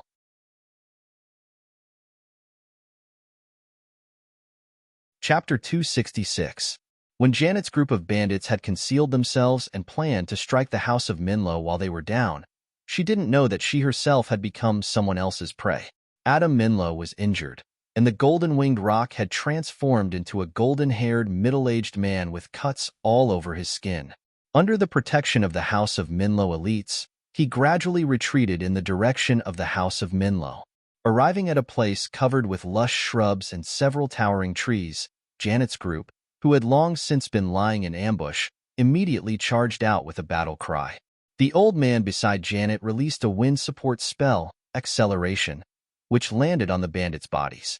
The valiant bandits flew towards the House of Minlo, brandishing their weapons and starting to attack. This was out of Han Shua's expectations. He'd originally thought that Janet was lying in ambush to seize the opportunity to plunder. He hadn't thought that Janet would immediately give the order to kill the House of Minlo when she saw them appear. It looked like her goal this time wasn't to plunder. "Adam, you old thing, you deserve your bad luck. You actually dared to plot against me. You must be tired of living." Janet didn't make a move. She shouted in high spirits, her pretty face filled with pride and excitement. "Kill them, and the House of Minlo will be finished. Let's see if they still dare to cause trouble for us." The bandits shouted loudly as they brandished their weapons and attacked fiercely. The experts of the House of Minlo, who had already suffered heavy losses, were chased into a sorry state. In this trip to the valley, the major powers didn't send out too many people, perhaps because they had a mutual understanding. The House of Minlo originally had a few dozen experts, but after being killed by Lorton's berserk transformation and the ambush of the corpse resurrected by Han Shua, there were only a dozen or so members left. Facing Janet's group of bandits, who were 3 times their number and also had decent strength, it was only natural that they would suffer a loss. "Protect my father. Our people are nearby. As long as we return to our territory, these damned bandits won't be able to leave alive," a skinny, brown-haired mage shouted as he waved the magic staff in his hand. Sharp spikes suddenly shot out from the ground where Janet and the other bandits were charging. These bandits, who had been buffed by the wind support spell Acceleration, were extremely fast. They didn't care about the changes under their feet at all, and were hit one after another. Some of their ankles were directly pierced through. "Damn it! Shoot them to death!" Janet roared and ordered the archers behind her. Swish, swish. The sound of arrows piercing through the air rang out as streaks of silvery arrows fell upon the house of Minlo, immediately causing chaos amongst them. Even the Earth Mage who had cast the Earth Spike was affected by the rain of arrows and had no choice but to cast an Earth Wall for defense. Han Shuo could clearly see the battle between Janet and the House of Minlo through the Een Demon. At this time, Han Shuo and the others were hiding in the shadows tens of meters away, carefully listening to the intense battle and waiting for Han Shuo's orders. Let them fight amongst themselves. I'll have the Earth Elite Zombie sneak attack and capture them later. Han Shuo wasn't in the least bit anxious as he said leisurely. Tonight is destined to be a sleepless night. After tonight, the Valley of Sunshine will become even more chaotic. Our Soul Destroyer mercenary band will take advantage of this opportunity to rise. Be careful for now. After my violent actions tonight, I think the Rainbow Sickle mercenary band and the House of Minlo will deal with us first without a care in the world. With our mercenary band's current strength, we can't contend against any of the powers. Our current hiding place must not be exposed. Han Shuo couldn't help but remind Trunks when he saw the desire on his face. Hehe, that's good too. Because of your craziness tonight, the name of our Soul Destroyer mercenary band has become famous. As long as our name is known, we won't have to worry about not being able to recruit people. As long as we have money and people, our strength can rapidly improve. When we have enough strength, it will be the death of those traitors in Florida, Trunks said with a cold face. Nodding, Han Shuo agreed. That's right. It's time for the Soul Destroyers to show their talents. Han Shuo exclaimed softly and said in astonishment, I didn't think that the experts of the House of Minlo would really be waiting outside. It looks like Janet's group's efforts were for naught. He patted the Earth Elite Zombie, and it abruptly hid underground. Han Shuo turned his head to look at Trunks and said, I suddenly remembered that with him. We don't need your help anymore. You guys return to the group first. I'll catch up to you guys with Janet. You really don't need help? Janet can be the leader of such a large group of bandits, so her own strength can't be too weak. Plus, there's a group of bandits surrounding her. Are you sure you can succeed? Trunks asked in astonishment. Don't worry, there won't be any problems. Han Shuo smiled confidently and gave the order to return with Gilbert and Little Skull. He and the Earth Elite Zombie hid in Janet's direction. This night was destined to be chaotic. The experts of the four great powers of the Valley of Sunshine had tacitly entered the valley, but they had all set up an ambush outside the valley. As the four great powers had all suffered losses in their campaigns against each other, the smaller powers that originally didn't dare to act rashly had long since harbored resentment after being suppressed by the four great powers. Add to that the fatal temptation of the mithril mine. No one could predict if they would do something crazy. Even though Trunks and the others were very familiar with the terrain of the Valley of Sunshine, Han Shuo was still worried that they would be in danger on the way. Therefore, he had Gilbert and Little Skull travel with them. At least they could take care of each other along the way. When Han Shuo planned to capture Janet, his mind spun rapidly. He clearly observed Janet's every move based on the Een Demon's observation, thinking of the most appropriate way to act. Quick, chase after them and get rid of them. If we miss this chance, there won't be another one. Janet wielded a huge mace, her petite body as fast as lightning as she chased after the fleeing clansmen of the House of Minlo.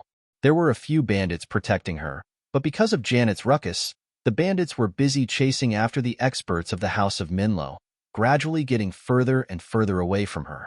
Through the Een Demon's observation, Han Shuo calmly determined Janet's route of advance.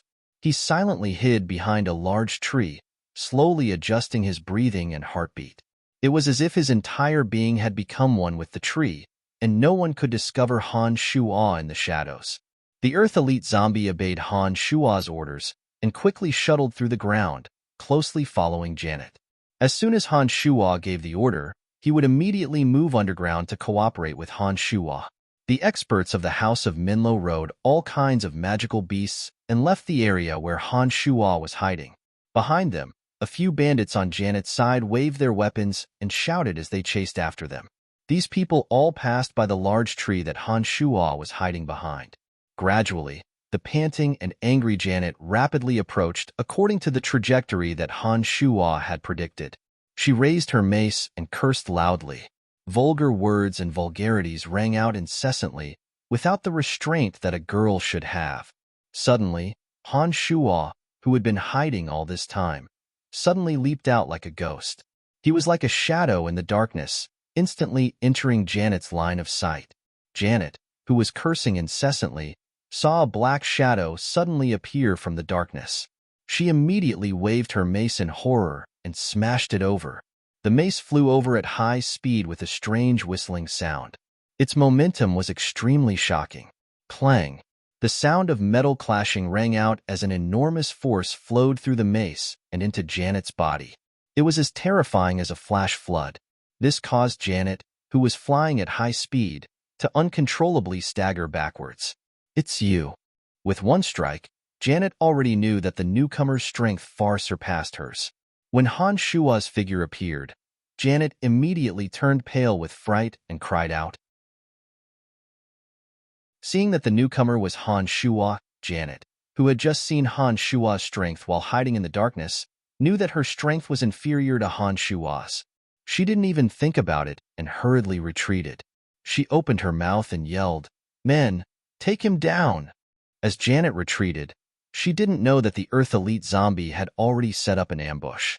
A pair of arms suddenly stretched out from the ground and accurately grabbed onto Janet's retreating ankles, preventing her from evading. Janet was scared out of her wits, frightened by this sudden turn of events.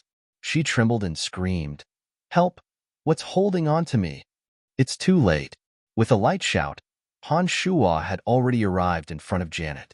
Then, Janet felt her entire body tighten, as if her body didn't belong to her, and she gradually lost all strength. "Let go of her, or you will suffer our vengeance at all costs." The crippled wind archmage Billy quickly floated over with the wind magic haste, glaring angrily at Han Shuo as he shouted, "I need to ask her some questions. I won't take her life, don't worry." Han Shuo said to the rapidly approaching archmage Billy as he carried the unconscious Janet, "You promise you won't hurt her?" On the other side, Wind Archmage Billy was afraid that Han Shuo would kill her, so he yelled at the bandits around him who were also furiously approaching. He stared fixedly at Han Shuo as he spoke. "Of course, I won't take her life. Otherwise, she would have died a long time ago."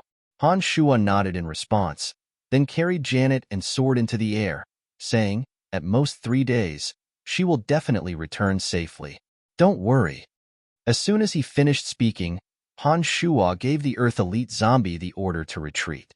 The man and the zombie gradually moved further and further away in the direction of Trunks and the others.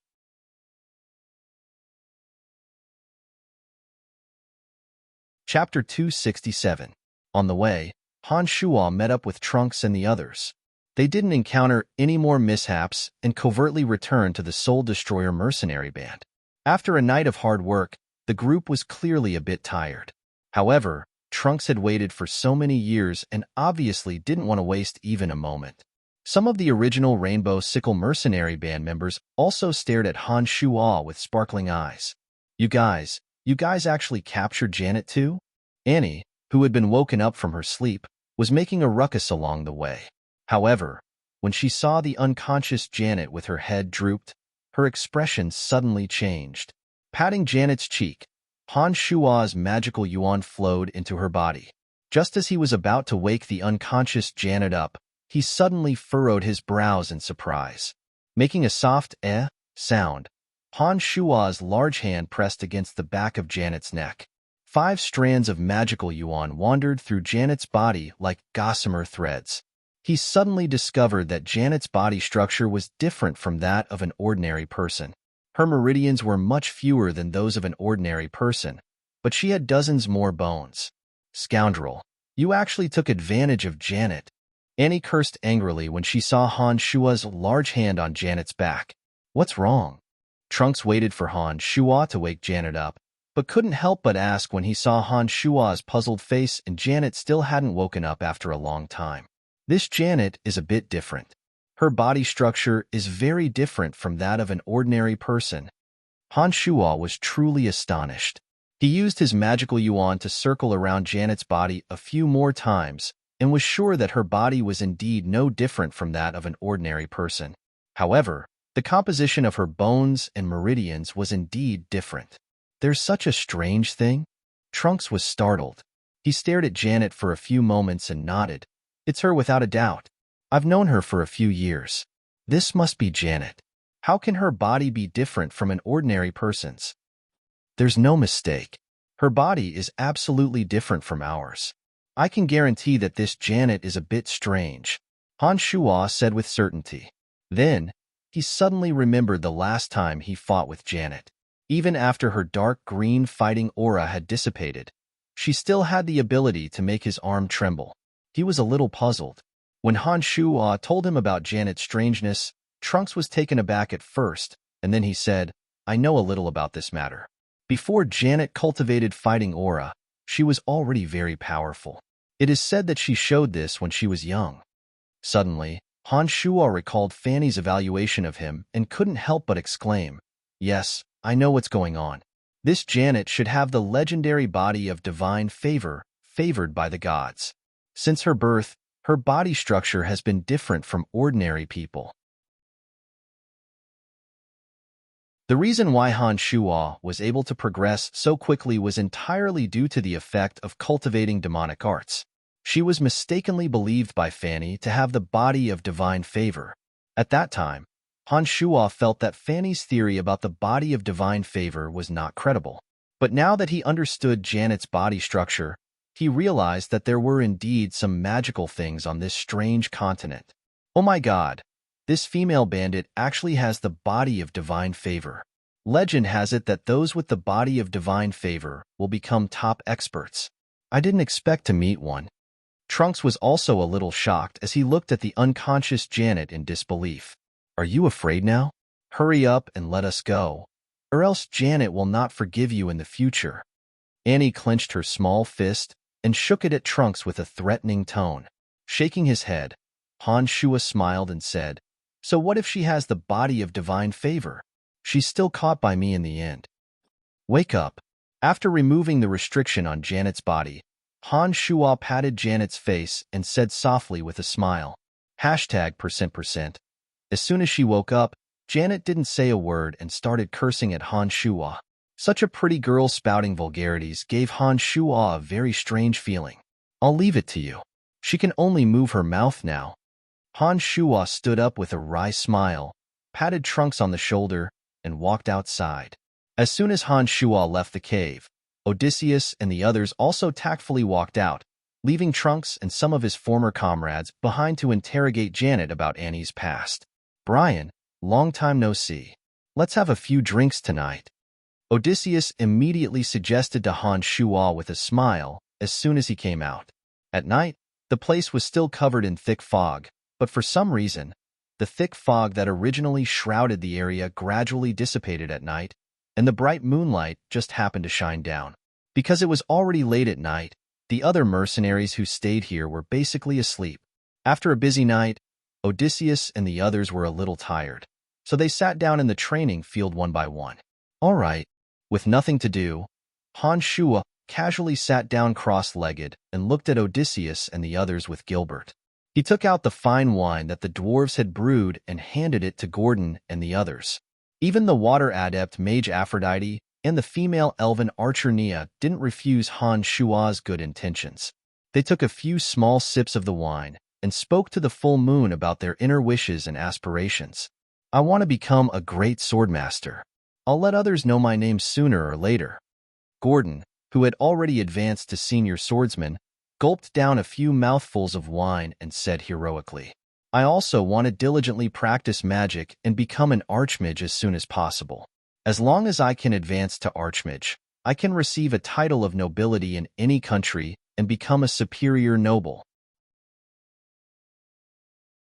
Water adept mage Aphrodite had a faint smile on her lips as she softly spoke of her aspirations. Right, Brian. What are your wishes? Odysseus turned his head to look at Han Shuo and asked, Greater strength, as well as money, power, and beauties. Han Shuo lay lazily on the training field, his two hands folded behind his neck as he looked up at the sky and spoke crisply. Odysseus, Brian, you're so direct. Haha, isn't life all about these things? Although your wishes are different, don't they all revolve around the same things? Han Shuo turned his head to glance playfully at Odysseus and said with a smile, Hehe, that's true. Odysseus thought for a moment and nodded. Han Shuo and the others drank and chatted. After a long time, Trunks walked out of the cave alone and sat down next to Han Shuo. He picked up the wineskin that Odysseus had carelessly tossed on the ground, tilted his head back, and gulped it down. There was still more than half of the bag of fine wine pouring into Trunks' mouth. When there was not a single drop of wine left in the bag, Trunks suddenly threw it high up into the sky. With red eyes, he said in a deep, choked voice, I must kill Florida and butcher Gustav, as well as Kasi Empire's Bradley Pillon. Bradley Pillon was the younger brother of the king of Kasi Empire, Brad Pillon, and a Grand Duke of Kasi Empire. His territory was Caesar City, which was only separated from Valence City by the Kurlan mountain range. In Kasi Empire, he was a great noble who was second only to one but above tens of thousands, wielding enormous power. The chief of the Griffin Legion, Bob Asher, had betrayed Lancelot Empire and sought refuge with him. This person was the city lord of Caesar City, and Kasi Empire's king was his older brother. One could well imagine how powerful he was. With Trunks' current strength, it was basically impossible for him to deal with such an important figure. Patting Trunks on the shoulder, Han Shuo consoled, Don't worry, I will help you. Nothing is impossible. Trunks fiercely punched the ground. He didn't use any fighting aura at all, but when his fist landed on the hard rock, the skin on the back of his hand cracked and blood gushed out. He roared like a trapped beast, These damned beasts, I will make them pay the price. Janet, with a cold expression, suddenly walked out from inside. She looked at Trunks, whose veins were faintly visible on his forehead, and said, For Annie, I will also kill them. Grant, blindfold her and escort her out of here. Trunks turned his head to sweep a glance at Janet and suddenly shouted. The burly Grant walked out from the cave, carrying Annie. Grant's eyes were red and swollen as he looked pitifully at the unconscious Annie. He said in a choked voice, Chief, what about Miss Annie? Annie is only intimate with me. Believe me, I can protect her from harm.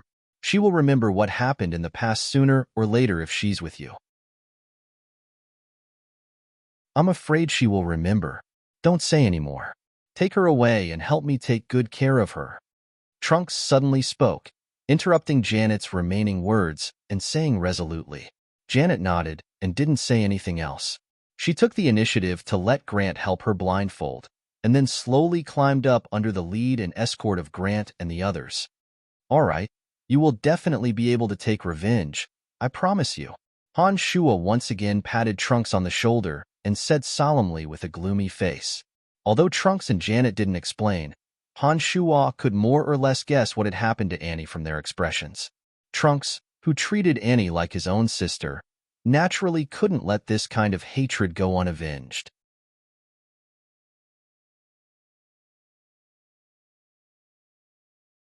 Chapter 268. That night, Trunks drank without end, his eyes red and sobbing incessantly.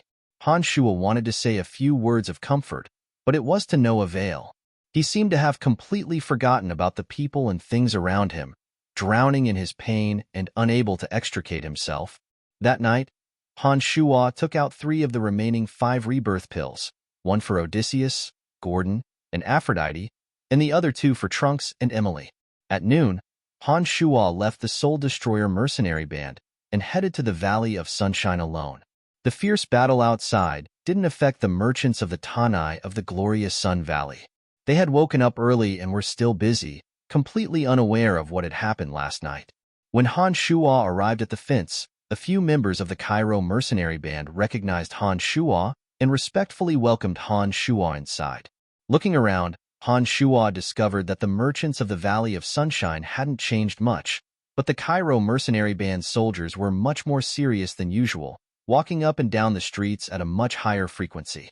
Along the way, everyone from the Cairo mercenary band who met Han Shuo respectfully nodded at Han Shuo in greeting. It looked like they already knew about Han Shuo's assistance yesterday. Last time in the glorious Sun Tanai, Han Shuo had obtained many precious herbs from the old orc's shop. Now that he'd arrived in the Valley of Sunshine, Han Shuo headed straight for the old orc's shop. The owner of the shop recognized Han Shuo. When he saw Han Shuo appear, the old orc who had been lying lazily inside hastily stood up with a wide grin and warmly welcomed Han Shuo inside, saying, "Long time no see. Haha, what have you taken fancy this time?" Han Shuo's eyes sparkled with pleasant surprise as he scanned the store. He hurriedly picked up a dozen or so plants and placed them in front of the old orc, chuckling, "I want all of these things. Name a price?" Apart from the dragonfly fruit, arctic grass, and gold marrow grass that he'd seen last time, he'd also discovered a 9-jade flower this time. He was truly overjoyed, thinking that this store could indeed surprise him. The 9-jade flower had 9 petals, and they were sparkling and translucent like jade, emitting a refreshing fragrance.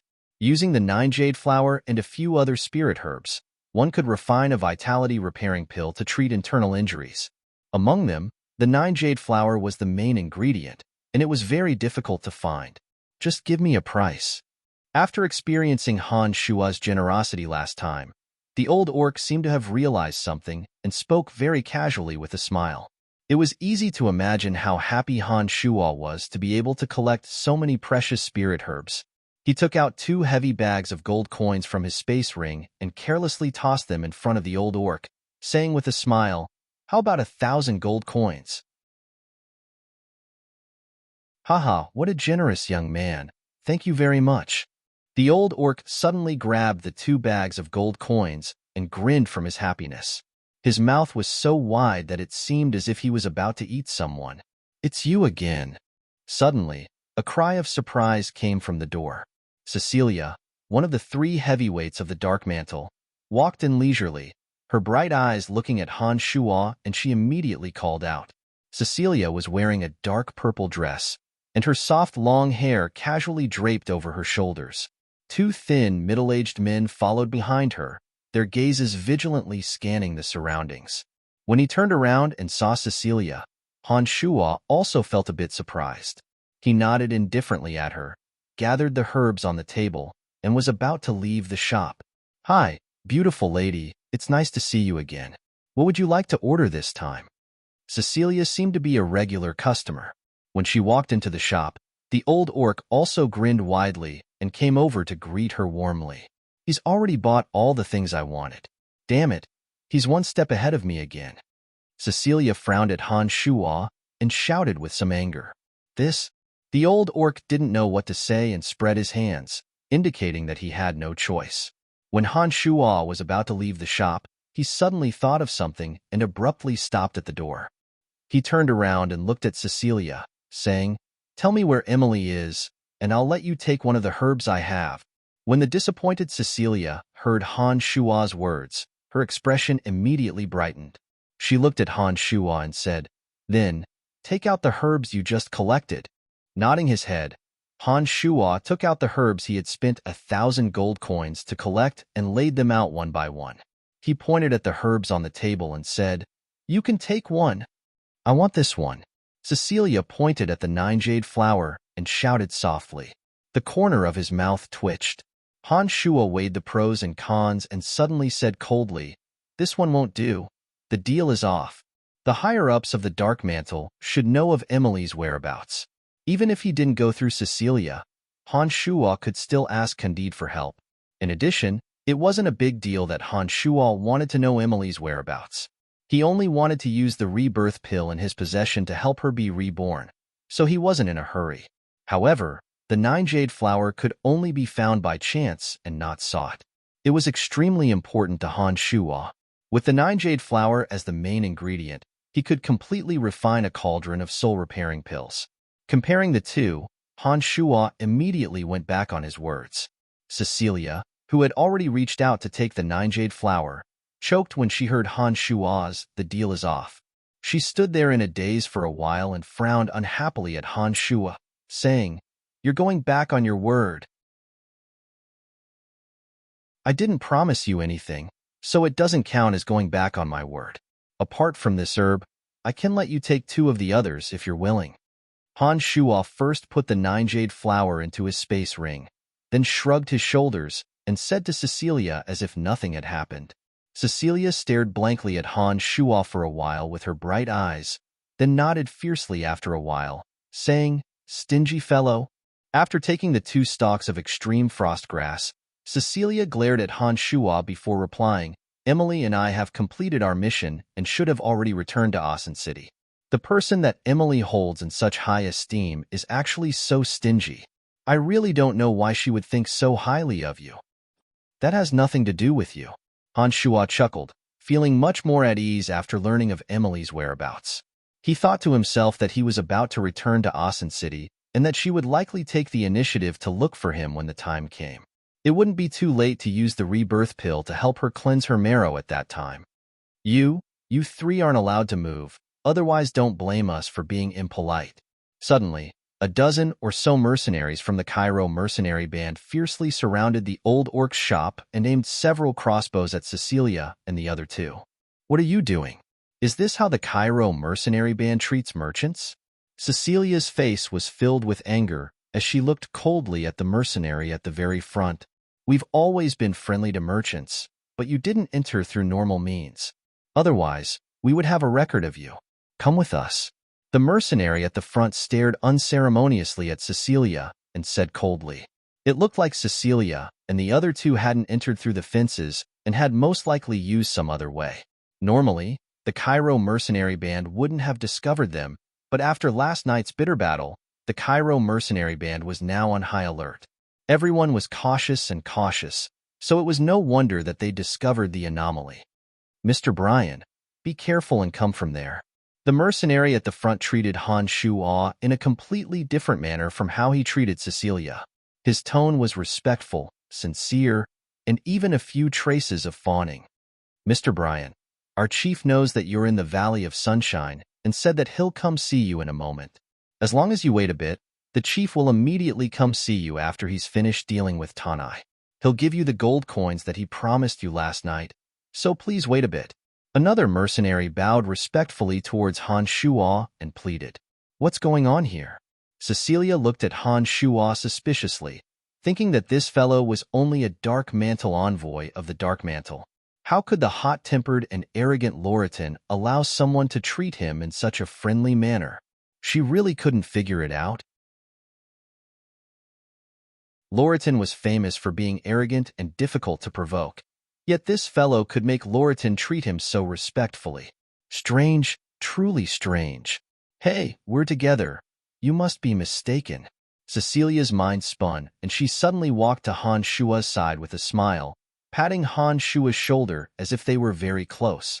Han Shua blanked and glanced sideways at Cecilia.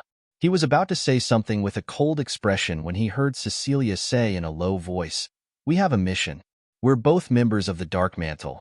So if you dare to watch us die, I'll definitely complain to that old fellow Candide when I get back." "Heh, you must be mistaken." Cecilia stood shoulder to shoulder with Han Shua and suddenly relaxed. They're my friends. I promise that they won't do anything to harm the interests of your mercenary band. I'll go to my shop later. If your chief comes, I'll let him know." Han Shua smiled faintly and nodded at the mercenaries. He then maliciously hugged Cecilia's waist, making a very ambiguous gesture. Cecilia's slender waist was plump and firm. The thin dress couldn't hide the astonishing elasticity. Han Shua couldn't help but praise inwardly when he hugged her like this. Not only was this woman beautiful, even her figure was so seductive. "So that's how it is." The mercenary suddenly understood and apologized to Cecilia. "I'm sorry. I didn't know about your relationship with Mr. Brian. I've been impolite. Let's go. There's nothing else here. We'll go to other places and take a look. Don't let go of any suspicious people." The mercenary bowed respectfully to Han Shua and shouted before leaving with the group of people in front of the door.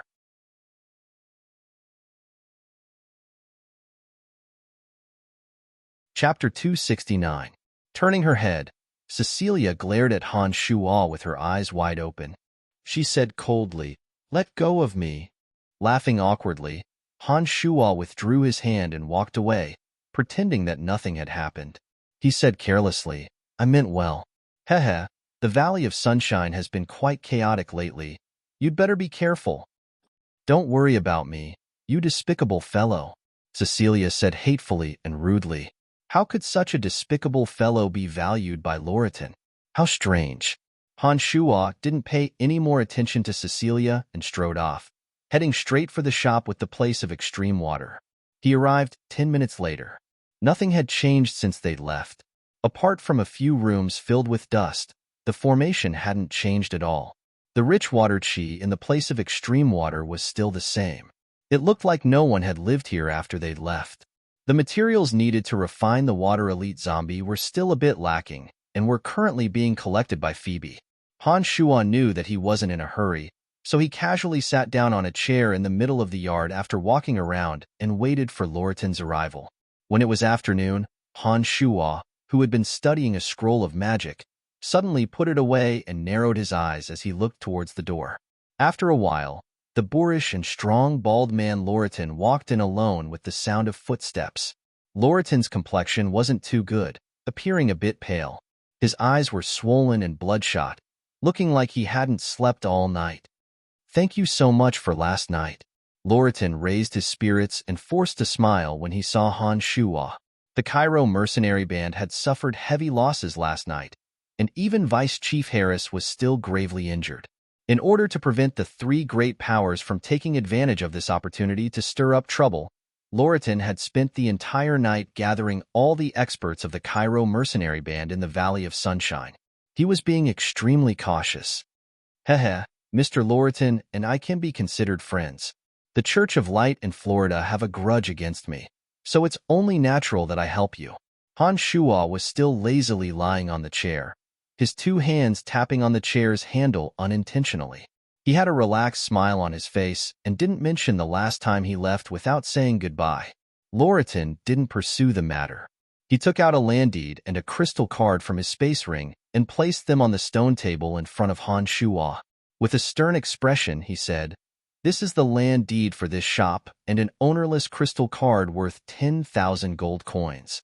In addition, while the Cairo mercenary band is in charge of the Valley of Sunshine, I will allow the Soul Destroyer mercenary band to openly recruit experts anywhere in the Valley of Sunshine." These three things were what Loriton had agreed to yesterday, and were also the conditions for Han Shuo to help Loriton. If it wasn't for Han Shuo appearing out of nowhere to stir things up during the bitter battle last night, Loriton's group would probably have had a hard time leaving the valley alive. Loriton was a straightforward person, straightforwardly showing off his rewards as soon as he arrived. Smiling and nodding, Han Shuo stored the land deed, gold coins, and crystal card into his space ring. He looked at Loriton and said, "Last night, I killed Ferguson and heavily injured Adam Menlo. The grudge between them and I can no longer be resolved. Now that we have a common enemy, I'm afraid there will be many opportunities for us to cooperate in the future. Of course, I admit that I've always underestimated you. Only someone who can kill Ferguson and heavily injure Adam Menlo is qualified to truly cooperate with me, Loriton.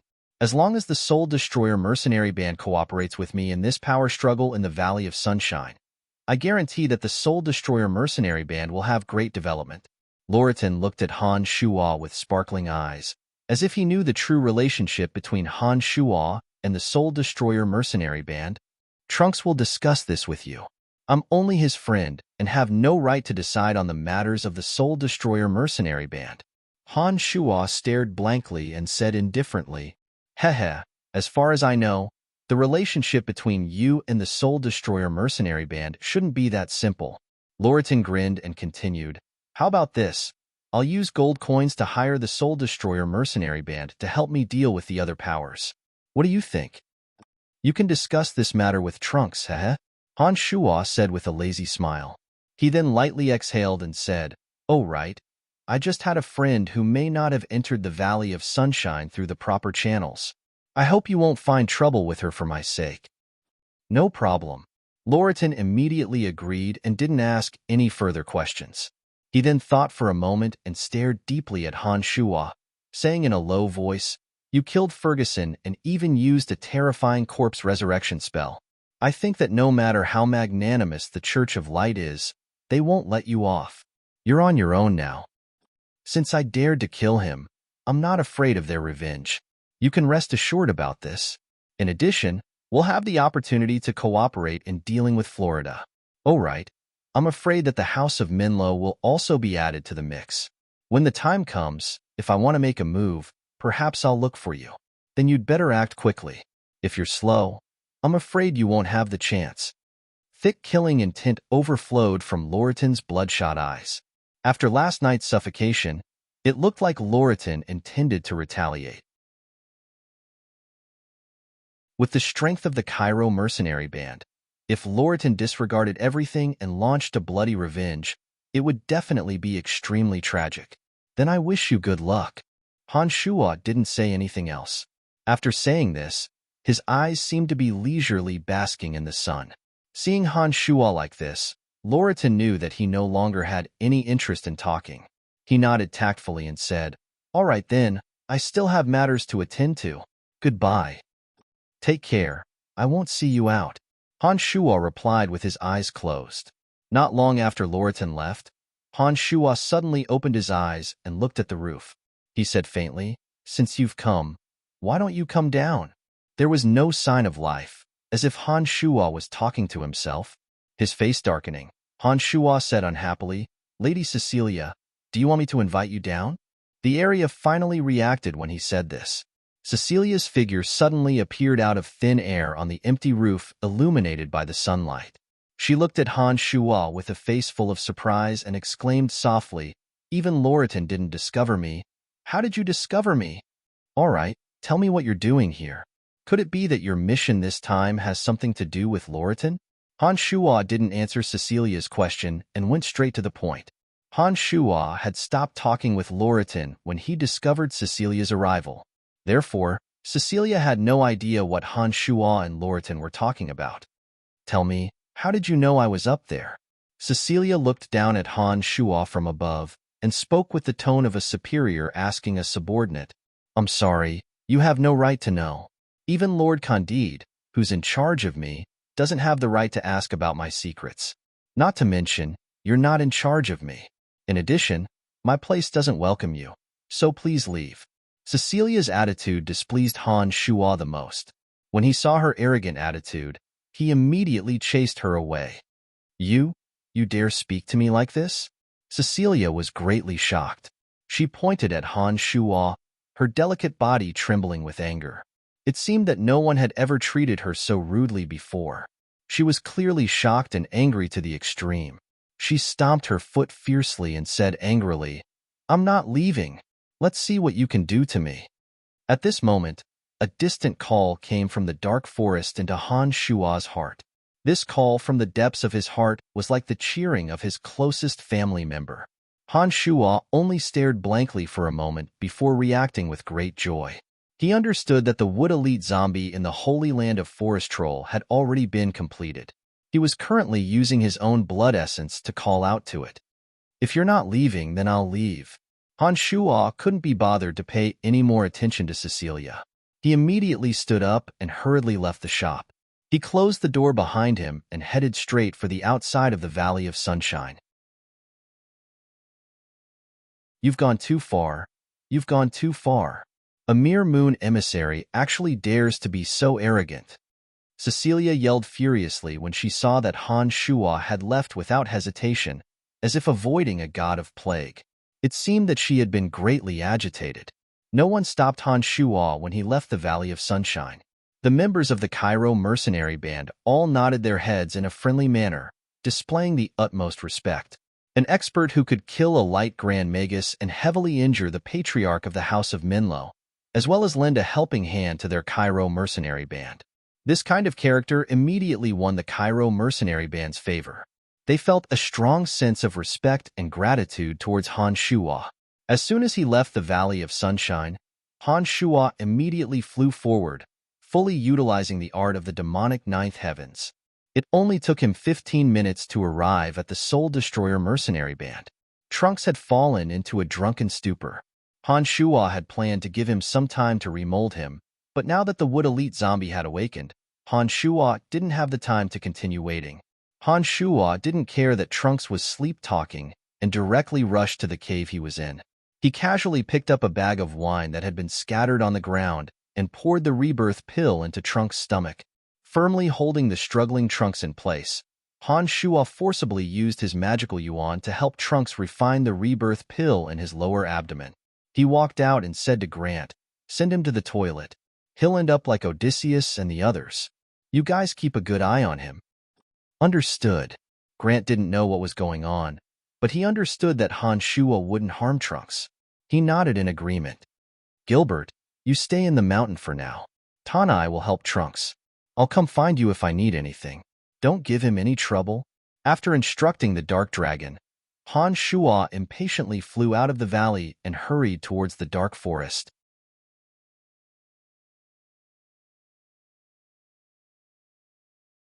Chapter 270. The Dark Forest, the Holy Land of the Forest Troll. Under the scorching sun, a streak of rainbow light streaked across the sky, like a flying arrow tracing the passage of time. It didn't make any sound as it rapidly fell into the Holy Land of the Forest Troll. After 4 months, the originally lush and luxuriant place of Extreme Wood had undergone earth-shattering changes. All of the towering ancient trees had withered as far as the eye could see. There wasn't a trace of green life in the withered shrubs and weeds on the ground. The originally lush and luxuriant place of Extreme Wood no longer had a single green leaf. Plants didn't grow on the ground, revealing dry and hard soil. It was a scene of desertification as far as the eye could see. Due to the formation and the existence of the Wood Elite zombie, the yuan energy of Earth that had originally swirled around the entire area had all gathered towards the Wood Elite zombie in the center of the formation. The yuan energy of the plants that had absorbed a large amount of yuan energy of wood had flowed into his body under the influence of the Wood Elite zombie's energy, causing the plants to wither. Landing on the ground, Han Shuo used the Een Demon's vision to see some forest trolls stationed in the distance. They were probably there to protect this holy land. An intimate call came from the roots of the largest withered tree. The Wood Elite zombie, who had Han Shuo's blood essence in his body, had already sensed Han Shuo's arrival based on the connection between the two. "Come out." Han Shuo followed the secret method and shot out rays of black light into the area where the Wood Elite zombie was hidden. Rumble. The ground trembled, and the withered old tree suddenly exploded. After the tree fragments flew in all directions, the roots revealed a dark cave. Inside was where the old tree's roots were buried. With a whoosh sound, a green shadow leaped out from the dark cave. The Wood Elite zombie was covered in green armor. This green armor seemed to be formed from tree trunks, sparkling with a faint green light. The Wood Elite zombie was tall and skinny, looking like a tree branch. His oily green eyes were filled with joy as he stared at Han Shuo. Following the Wood Elite zombie's appearance, a thick mist of yuan energy of wood followed. The yuan energy that had been tightly bound and absorbed by the Wood Elite zombie gradually dispersed bit by bit, injecting a fresh breath into the desertified area. Han Shuo understood that following the Wood Elite zombie's departure, the place of Extreme Wood would slowly return to normal. The withered plants here could also blossom with vitality again. In less than a year, the place of Extreme Wood would be able to return to its original lush state. After chanting an incantation, the little skeleton and the Earth Elite zombie appeared at the same time. When the little skeleton saw the Wood Elite zombie appear, he immediately walked in front of the Wood Elite zombie with his head held high. He hopped on his heels and patted the Wood Elite zombie's shoulder, as if he was a general inspecting his soldiers. Surprisingly, the Wood Elite zombie seemed to be a bit afraid of the little skull. His oily green eyes sparkled, and he took the initiative to bend his knees to make it easier for the little skull to pat his shoulder. The simple-minded Earth Elite zombie walked to the Wood Elite zombie's side and foolishly touched the Wood Elite zombie's shoulder, wanting to express his sympathy like the little skull.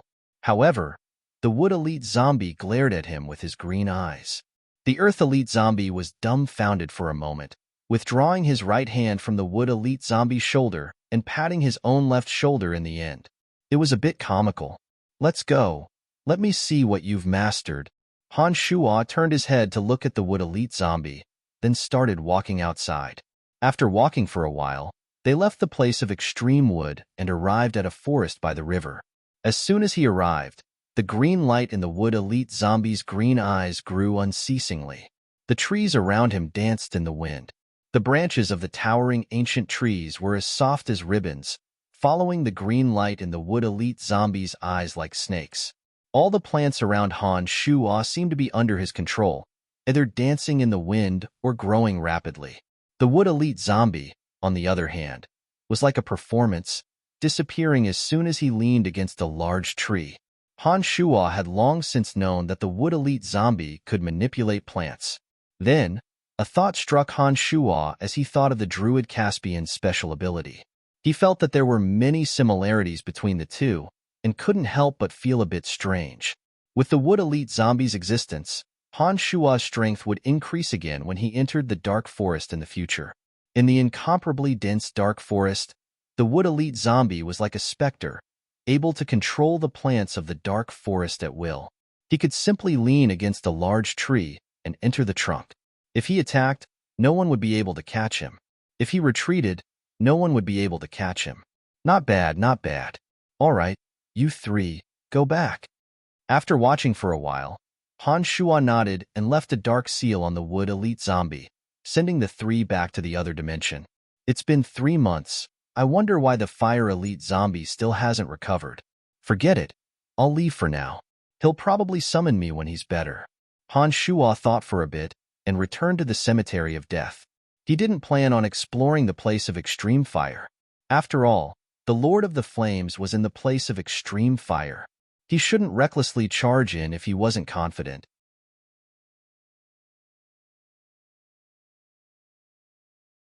Han Shuo had forgotten everything and was immersed in the wonderful feeling of controlling everything with his mental strength. He didn't even know his own existence. Child, necromancy is the most miraculous and powerful magic in the world, but some people do not allow its existence. You, as the orthodox successor of ancient necromancy, have the responsibility to spread the mysteries of necromancy to the world and tell the world of the glory that necromancy once had. When the canopy of necromancy shrouds the earth, causing the tremors of necromancers to spread to every corner, allowing the evil light of necromancy to spread. This is the heavy responsibility that you should bear. You cannot avoid it, and you cannot refuse it. As the strange power flowed in, the shadow's voice was slowly filled with a bewitching power. As Han Shuo's mental strength continued to increase, another force suddenly erupted, attempting to invade Han Shuo's soul and cause Han Shuo's soul to fall into eternal evil.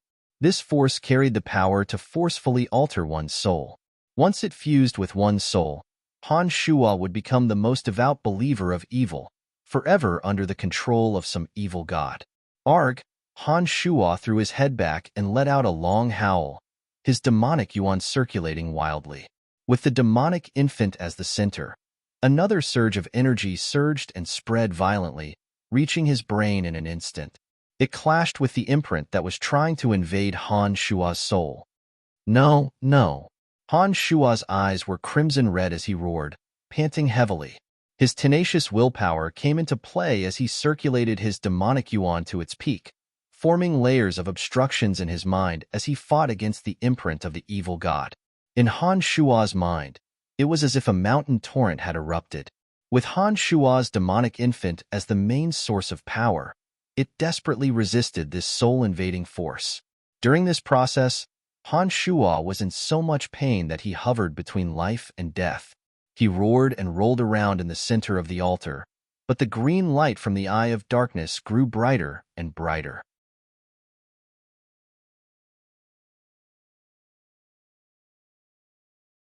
Chapter 271.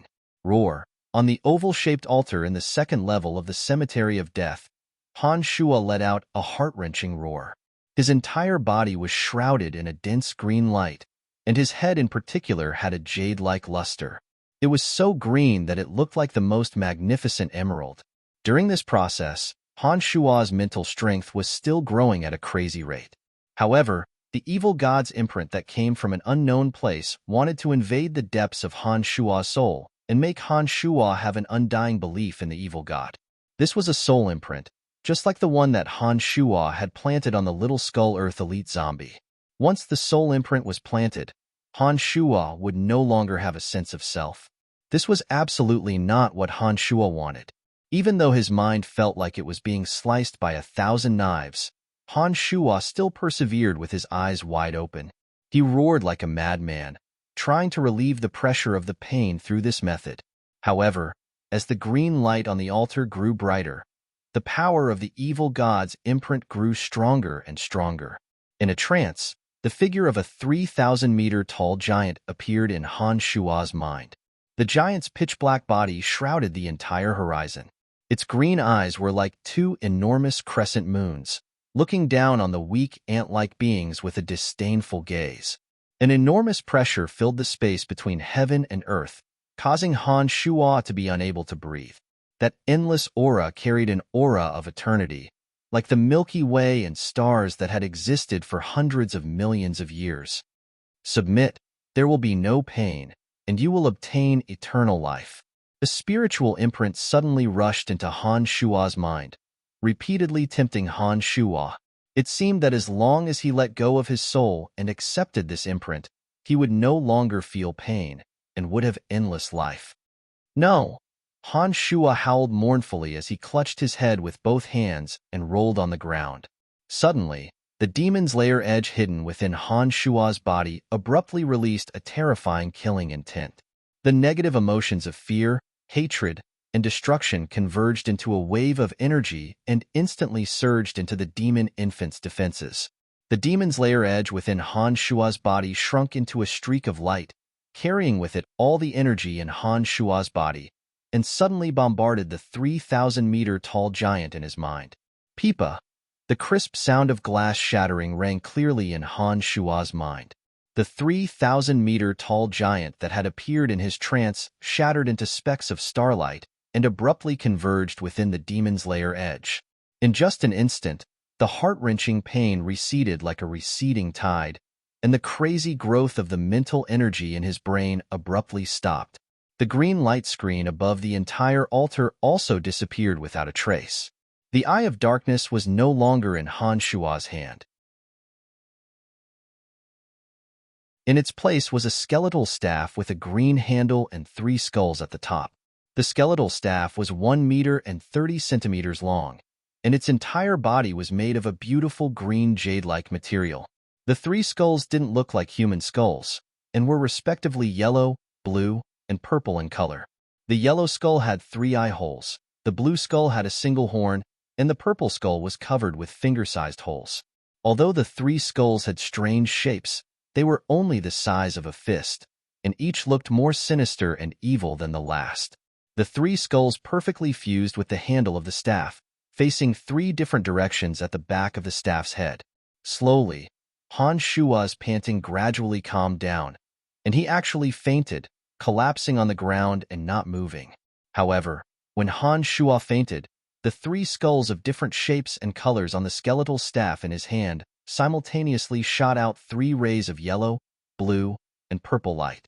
The 3 rays of light were like ribbons, landing at the corners of Han Shua's mouth and nostrils. Due to the heart-wrenching pain, Han Shua couldn't endure the blood flowing out of the corners of his mouth and nostrils. The wisps of boiling blood were guided by the power of the 3 rays of light, dripping into the 3 skulls of different colors. As Han Shua's blood flowed into the 3 skulls, the 3 skulls grew brighter and brighter. Finally, the blood from Han Shua's nostrils and mouth was absorbed by the 3 skulls. The radiant light from the skeletal staff slowly dissipated, and the skeletal staff also returned to normal. After an unknown amount of time, Han Shua slowly regained consciousness. His entire body was sore and powerless, and his meridians and bones seemed to have been shattered. There wasn't a single part of his body that didn't hurt. On the contrary, his brain, which had experienced the pain of the explosion, felt very comfortable and clear. When Han Shua lowered his head, he saw the skeletal staff. Han Shua was shocked. his eyes filled with confusion. He had no idea where this skeletal staff had come from. Where's the Eye of Darkness? In the next moment, Han Shuo discovered that the Eye of Darkness that had been in his hand had disappeared, causing him to turn pale with fright. The Eye of Darkness was a tool used to enter and exit the Cemetery of Death. Once the Eye of Darkness disappeared, the only way to leave the Cemetery of Death under the boundary was through the transportation matrix. This would be very troublesome. Suddenly, Han Shuo glanced at the skeletal staff. He discovered that the emerald green color of the skeletal staff was very similar to the Eye of Darkness, and felt a very familiar feeling when he held it in his hand. With a thought, Han Shuo tried to use the skeletal staff in the same way he had used the Eye of Darkness. A green halo then shot out from the handle of the skeletal staff. Han Shuo immediately understood what was going on when he saw that familiar halo. After staring at the skeletal staff for a while, Han Shuo became more and more amazed the more he looked at it. However, when he recalled the incident of the evil god invading his soul, Han Shuo first stored the skeletal staff into his space ring with lingering fear. He didn't dare to test the effects of the skeletal staff when his magical yuan was exhausted and his body was extremely weak. Closing his eyes, Han Shuo carefully recalled everything that had happened before he fainted. He couldn't help but rejoice, thinking that this cemetery of death was indeed not simple. When the evil god's imprint invaded his soul, the image of the giant that had appeared was something that Han Shuo had never dared to imagine. Han Shuo was certain that the image of the giant was the appearance of the evil god. Han Shuo completely understood what the evil god's imprint wanted to do to him. This caused Han Shuo, who had finally escaped from the cleansing of his soul, to be more cautious of this cemetery of death. In the next moment, Han Shuo suddenly recalled the words of the shadow. Let go of everything and accept this mental strength that will help you grow. It will let you possess the mental strength to become a grand magus. The ecstatic Han Shuo immediately released an ordinary skeletal summoning spell. 8 ordinary skeletal warriors immediately appeared above the altar. Feeling the smoothness and vastness of his mental strength, Han Shuo was overjoyed and immediately understood that his mental strength had received an astonishing increase. The same necromancy magic would have different effects depending on the strength of the mental strength.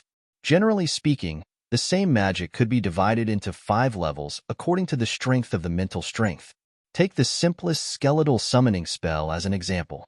A magic apprentice that had just entered the Hall of Magic would have an extremely weak mental strength and could only summon 1 skeletal warrior when releasing the skeletal summoning spell. However, when a journeyman mage used it, due to the great increase in their mental strength, they would be able to release the 2nd level skeletal summoning spell and summon 2 skeletal warriors at once. This time, Han Shuo was able to summon 8 skeletal warriors at once. This meant that Han Shuo's skeletal summoning spell had already reached the 4th level. This was sufficient proof that Han Shuo's mental strength had received an astonishing increase. According to the understanding of necromancy magic books, Han Shuo understood that only a grand magus mental strength could reach the 4th level of the skeletal summoning spell. It's true.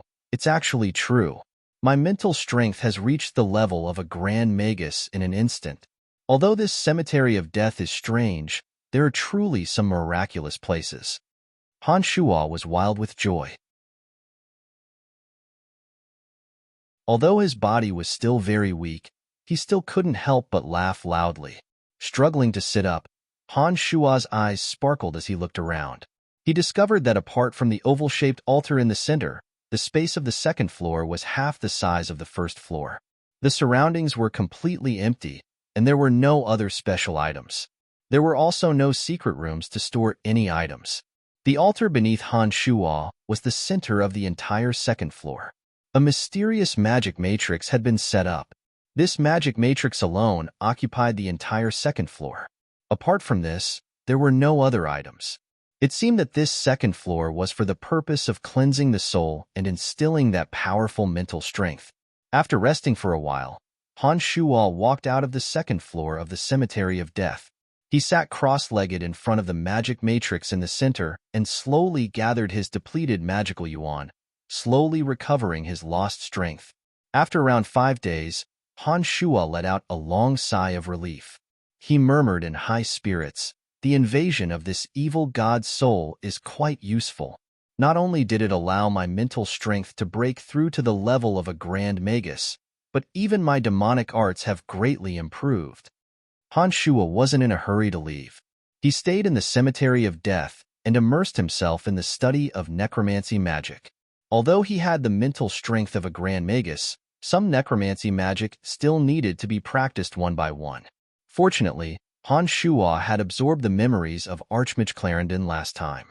When he truly began to learn Archmage-level magic, Han Shua's memories played a great role. Neglecting sleep and food, Han Shua practiced necromancy magic in the cemetery of death as if he was possessed. He repeatedly released every Archmage-level necromancy magic and only stopped when his mental strength was completely exhausted every day. Every time he meditated, his mental strength would increase by a small margin. After 10 days, Han Shua had skillfully used several of the necromancy magic that Claude had mastered. However, there were 2 new necromancy magic recorded in the necromancy magic that he had obtained from the cemetery of death.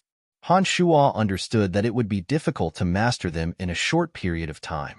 Therefore, he didn't waste any more time and left the cemetery of death through the transportation matrix.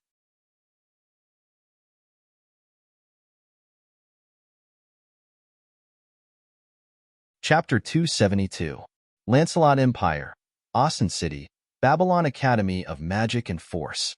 Master Fanny, you're becoming more and more beautiful. Adept Mage Jean praised sincerely as he gazed at Fanny in the necromancy training field. Yes, Master Fanny, what's going on? Can you tell us how you did it? Lisa looked at Fanny enviously and asked in a sweet voice. Master Fanny, just what kind of herb did you use? Please tell us. Yes, I beg you. The surrounding necromancy girls all surrounded Fanny and chattered incessantly. For women, it was likely that what they cared about the most was their own beauty. Just like how forest troll loved to plunder, it was also a woman's nature to love beauty. No woman was an exception. How many times have I said it? There really isn't any secret recipe. It's just a natural change that happens when one's mood is comfortable. Don't make a fuss about it. Fanny explained helplessly. Although she understood that the students wouldn't believe her, she could only say it this way. After taking a rebirth pill, Fanny's entire being had been reborn. Her spirit, energy, and spirit had all been greatly improved. When she meditated, her mental strength progressed twice as fast as usual. Her mind also seemed to suddenly become clear, and magical knowledge that had previously felt difficult to understand no longer seemed so frightening. Fanny's skin became as smooth as a newborn baby's, filled with a faint white luster. Her cheeks were rosy and tender, as if she were a porcelain doll that had been exquisitely carved, sparkling and translucent, giving off a kind of unreal beauty. This kind of miraculous change had taken place over the course of 10 days. All the surrounding teachers and students had witnessed it. Even Fanny herself didn't believe that it was a natural change.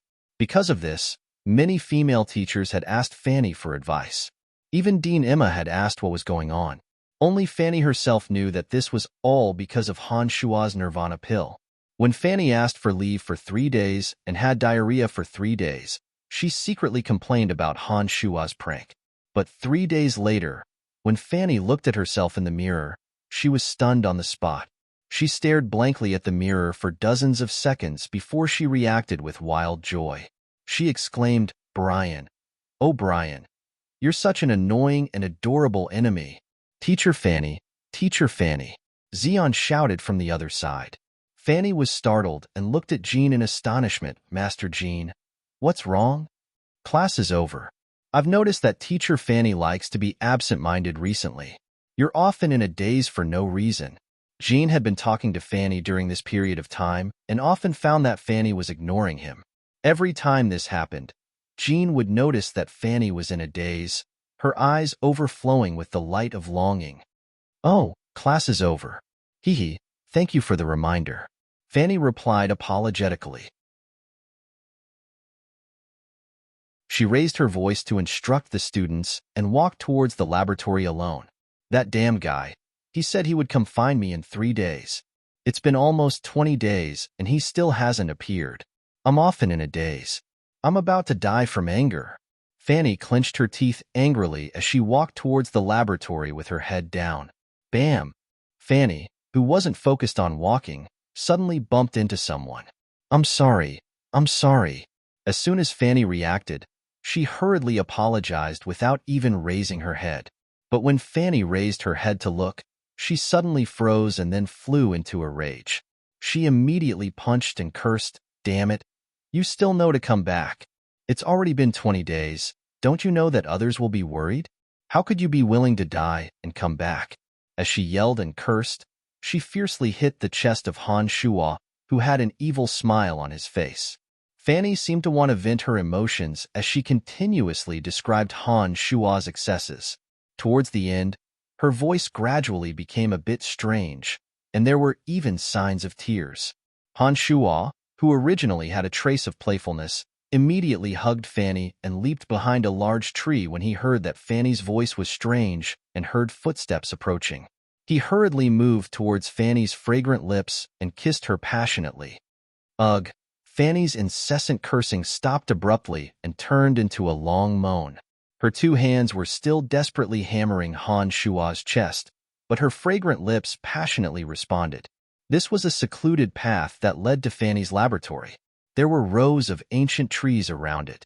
When Han Shuo heard the footsteps approaching, he knew that someone might be approaching. He was afraid that someone would discover them, so he hurriedly hugged Fanny and hid behind the tree. When Fanny fiercely responded, Han Shuo felt as if he was immersed in a beautiful dream. The wonderful feeling spread from the contact of their lips to the depths of Han Shuo's heart. This greatly reduced Han Shuo's vigilance, and he relaxed his body and mind, completely immersed in it. After a while, Fanny stopped hammering Han Shuo and wrapped her slender hands around Han Shuo's neck like a snake. She stood on her tiptoes and passionately kissed Han Shuo, completely forgetting everything around them and forgetting that they were outside. After an indeterminate amount of time, Fanny struggled to push Han Shuo away when she was almost out of breath. She rolled her eyes at Han Shuo and pouted coquettishly, "You deserve to die 1,000, 10,000 times over. Why do you never keep your promise?" Ugh! Fanny covered her mouth and exclaimed softly as soon as she finished speaking. Her cheeks instantly flushed red as she looked behind Han Shuo and cried out in surprise. Turning his head to look, he saw Lisa holding a magic tome and Jean standing next to her. Both of them were staring blankly at him with heartbroken gazes. "Master Jean, it's immoral to peek at someone else being intimate." Han Shuo was still relatively calm and didn't let go of Fanny as he slowly turned to look at Jean with displeasure. I didn't do it on purpose.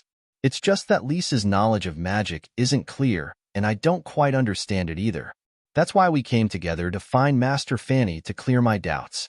I really accidentally saw it." Jean's face was exceedingly ugly, but he still stammered out an explanation under Han Shuo's displeased gaze. Because of the effects of the rebirth pill, Fanny's understanding of some difficult magic had already far surpassed Jean's. Due to the great changes in her family, Lisa was suddenly eager to learn and always seized every opportunity to learn magic. The two of them had been about to ask Fanny about a magic topic when they heard panting and came over to take a look. They hadn't thought that they would see such a scene that they shouldn't have. Who would have thought that you'd really be together with Master Fanny? "Master Fanny, Brian, I hate you," Lisa said angrily and turned to run away sobbing. "Master Fanny, I wish you all the best." Jean was older after all and could still hold on.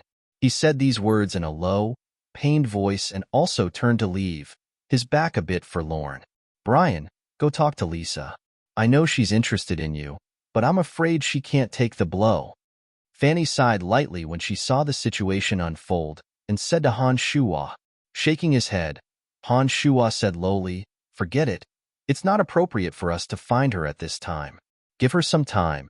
She's much stronger than you think. Let's go. I'll give you your credentials to prove that you've successfully graduated as an adept mage from the Babylon Academy of Magic and Force." Fanny thought for a moment and didn't say much. She allowed Han Shuo to carry her to her lab and handed a notebook with a magical imprint to Han Shuo. Keep an eye on Lisa for the next 2 days. I think she'll be able to come around. After experiencing such a matter, Han Shuo temporarily didn't have the mood to be intimate with Fanny. He put away the notebook and said to Fanny, "Brian, you're leaving again?" Fanny started and suddenly hugged Han Shuo tightly. She lifted her head to look at Han Shuo and said unwillingly, "I've already officially graduated from the Babylon Academy of Magic and Force. Now that something like this has happened, I don't think I can appear in the academy for the time being in order to not make Lisa even more upset." Han Shuo also wanted to spend a bit more time with Fanny, but could only helplessly give up after thinking for a moment. Then, "Where should I go if I want to find you? I don't want you to disappear for a few months without any news of you." Fanny frowned and hugged Han Shuo tightly, not letting him move. It seemed that she was insisting on Han Shuo giving her an answer. After thinking for a moment, Han Shuo said with a headache, "It looks like I really need to find a mansion in the Empire. How about this? I'll give you my address in 7 days at most. I promise I won't disappear for too long this time." "All right. Oh, that's right. My father might come to Austin City in the near future. I want you to meet him at that time." Fanny nodded. Her cheeks flushed red as she lowered her head and said softly. Han Shuo stared blankly, thinking that his relationship with Phoebe and Emily was still there. If Fanny or her father found out, something big might happen. However, Han Shuo couldn't refuse at this time. He braced himself and said, "All right, I'll meet him at that time. Forget it, things will eventually sort themselves out. I can only take one step at a time." Han Shuo thought inwardly and said, "All right, I'll be leaving first." That's right, thank you for the pill. That pill was too miraculous. Do you have any more? I want to eat a few more." Before Han Shuo left, Fanny's eyes suddenly lit up as she said excitedly, This kind of pill is too precious. I only got one. Just one is enough. There's no benefit in eating more." Han Shuo was sweating profusely. He was afraid that Fanny wouldn't listen to his advice and hurriedly left.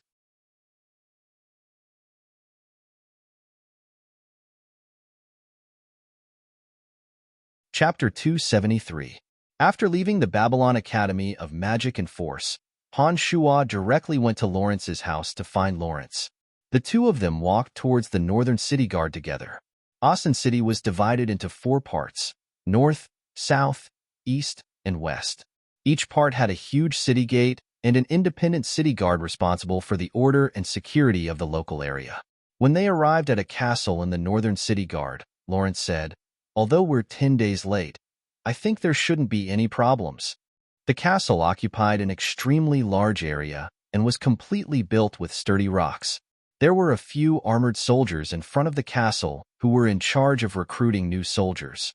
Some tall and sturdy commoners were currently being inspected. When Lawrence brought Han Shuo over, Lawrence proudly said, "He's an adept mage who just graduated from the Babylon Academy of Magic and Force.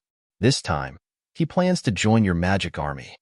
A lackadaisical officer was lazily lying on a chair with his legs crossed, casually eating a plate of fruit. When he heard Lawrence's voice, he hurriedly stood up and smiled flatteringly at Lawrence. "Greetings, young Master Lawrence." Lawrence nodded and pointed at Han Shuo, saying, "He's my friend. He plans to join the Northern City Guard's magic army. We'll follow the proper procedures. He's actually an adept mage." The military officer was startled, and his expression immediately became much more respectful. He looked at Han Shuo and said, "Can I see your identification?" On the profound continent, swordsmen, knights, and mages were the 3 most common professions. Among them, swordsmen had the lowest status, knights had a slightly higher status, and the rarest were the mages. For a country, a mage of the same rank could bring greater benefits to an army. Take an adept mage as an example. Whether it was a swordsman or a knight, at the level of a senior swordsman or a knight, no matter how strong a person was, he could only kill a few people in one move. However, if an adept mage released a spell with great destructive power, he could instantly kill tens or even hundreds of soldiers. The higher the rank of a mage, the more powerful the spell released. For a mage at the level of a sacred magus, A forbidden spell released could even destroy a city and kill tens of thousands of soldiers in a short period of time. It was precisely because mages possessed large-scale destructive magic that they were very useful to an army. Therefore, compared to swordsmen and knights, mages naturally had a higher status. Generally speaking, a magus who had reached the level of an archmage could be conferred the title of a noble in any country and have their own territory. Mages at the level of Grand Magus and Sacred Magus would be fought over no matter which country they were in. The king could even provide these powerful mages with any conditions they needed, such as wealth, status, and beauties. They could choose whatever they wanted. When he heard that Han Shuo was an adept mage who had graduated from the Babylon Academy of Magic and Force, the officer's attitude immediately changed. For so many years, the Babylon Academy of Magic and Force had been the most outstanding academy in the Lancelot Empire. It had produced far too many talents for the Empire. Many of the strongest people in various fields had graduated from the Babylon Academy of Magic and Force. Of course, Han Shuo took out the evidence that Fanny had given him from his space ring and handed it to the officer. When he noticed the space ring that Han Shuo was wearing, the officer was slightly startled. An adept mage who possessed a space ring was certainly not an ordinary person. Therefore, the officer was even more respectful. He took Han Shuo's document and gave it to Han Shuo with both hands, saying sincerely, "No problem. Our Northern Guard welcomes you to join us. You will become a member of the Northern Guard's magic department. Please follow me. I will help you with the documents." "I'll go with you." Lawrence smiled faintly at Han Shuo and followed Han Shuo into the castle. The officer seemed to recognize Lawrence and didn't stop him from following. The three demons circled around the castle in advance. Han Shuo discovered that the castle was divided into several parts. The rooms at the bottom were for ordinary soldiers, which could probably house close to 1,000 soldiers. The second floor was for ordinary officers, while the third floor was for high-ranking generals and the members of the magic department. Han Shuo noticed that there seemed to be a storehouse for weapons and rations underground. Although this castle was within Asen City, its defenses weren't weak. There were soldiers stationed in every direction on the 10-meter-tall walls, and there were also some heavy weapons for defense. There were even 3 magic towers. This was the headquarters of the Northern Guard, but most of the soldiers were scattered outside. The scattered Northern Guard was divided into 3 parts. The majority of them were training in a dense forest. Another was responsible for defending the Northern Gate, and another was responsible for patrolling the northern part of the city to prevent private fights from happening within the city. Before coming here, Han Shuo had already understood the relationship between Lawrence and the highest commander of the Northern Guard, Count Boris Karlin, so he wasn't worried in the slightest. The military power of the Lancelot Empire was in the hands of the nobles. For example, Lawrence's uncle, Boris Karlin, was a count of the empire. The Karlin family was also considered a large family in the Lancelot Empire. Lawrence's father in name, E.V. Karlin, was Boris Karlin's older brother and was a marquis of a higher rank. Because of his relationship with Lawrence, E.V. Karlin was the closest to the Emperor's light faction. On one hand, it was because of his relationship with E.V., and on the other hand, it was because Boris Karlin truly possessed extraordinary military talent that he was able to sit in the highest position of the Northern Guard. Lawrence had arranged for Han Shuo to be in the Northern Guard naturally because his uncle was here. The soldiers here knew of the relationship between Lawrence and Boris, so they were so respectful to Lawrence. Even Han Shuo received the same amount of attention. "Oh, my adorable Lawrence, you haven't come to see me in a long time." As they walked towards the 3rd floor of the castle, a 1-meter 80-something tall soldier with a rough appearance and a large beard stood on the stairs and called out to Lawrence from afar. "Hi, my dear uncle, aren't I here now? Heh, you've even brought an outstanding talent with you. Look at how well your nephew treats you." Lawrence smiled all the way as he pulled Han Shuo towards Boris. Boris laughed heartily, his voice extremely resonant. He swept a glance at Han Shuo and said, "This must be the Brian you've mentioned to me many times. Haha, he has such a strong physique. To think that he's actually a magical mage. How incredible." Due to practicing magic, Han Shua's height had already reached 1 meter 90 centimeters. His spine was as straight as a javelin, and he naturally gave off an extraordinary aura. Although he was wearing an ordinary magic robe, his figure couldn't be concealed at all. "Greetings, Lord Count Boris. I hope that Lord Count will take good care of me in the future." Han Shua knew what he was doing and bowed with a smile. "Well said. Well said."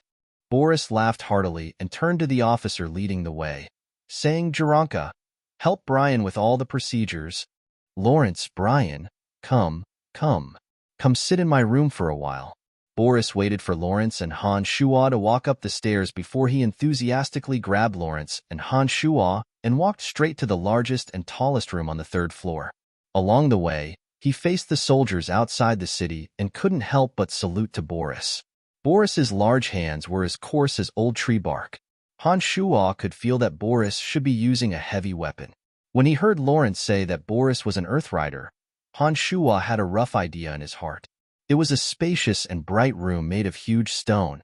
Apart from some simple furniture, there weren't any special luxuries. It seemed that Boris wasn't a person who liked luxury. "All of you are dismissed. Don't let anyone in for the time being." At the entrance, Boris gave an order. 2 senior swordsman-level guards left the entrance without saying a word and went to a place further away to stand guard. After sitting down in the room, Boris went straight to the point. "Brian, due to your relationship with Lawrence, I won't say too many polite words. Since you've joined the Northern Guard, I will help you obtain a title as soon as possible. Lawrence said that you have boundless potential and will become a good assistant. I believe in his foresight." "Thank you, Lord Count." Han Shua nodded and smiled in thanks. "Don't mention it. Hee. Helping you is also helping Lawrence and also helping myself. You'll be hanging in the Ministry of Magic for now and won't have any special position.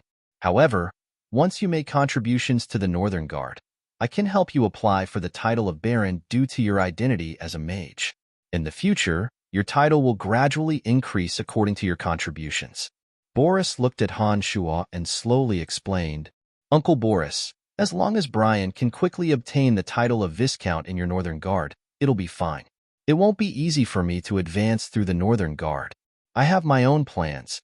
Lawrence already had plans for Han Shua's position. With the Northern Guard's power and contributions, it was likely that Han Shua would only be able to obtain the title of Viscount. After all, even Boris was only using the title of Count. Therefore, it would be too difficult for Han Shua to continue staying in the Northern Guard. "Hee, you brat. All right, I just happen to have something to do here. If Brian can do it well, your contributions will be recorded and I can help you apply for a title of Baron." Boris first glared at Lawrence before speaking to Han Shua with a smile. His heart moved. Han Shua asked with interest, "What is it?"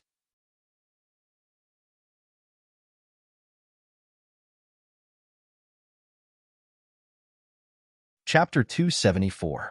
The Imperial Munitions Factory has recently developed a new type of war chariot that can continuously fire bolts 1,000 meters away. This secret factory is located in the wilderness to the north of the city. It was originally under the protection of our Northern Guard, but on a night half a month ago, a group of assassins suddenly sneaked in and killed the guards of the Northern Guard as well as a dozen or so manufacturers. They also stole the manufacturing blueprints for the war chariot. When His Majesty heard of this, he flew into a rage and gave me a deadline of 1 month to capture these people at all costs and retrieve the manufacturing blueprints for the war chariot.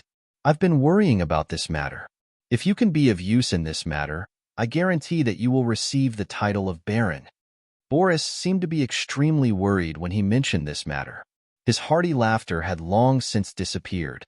"Yes, I'm also thinking of a way to deal with this matter. If I can't capture those people within a month and retrieve the manufacturing blueprints for the war chariot, it may affect my uncle's career." Lawrence sighed lightly. He was also a bit worried. To Lawrence, Boris was someone he could rely on.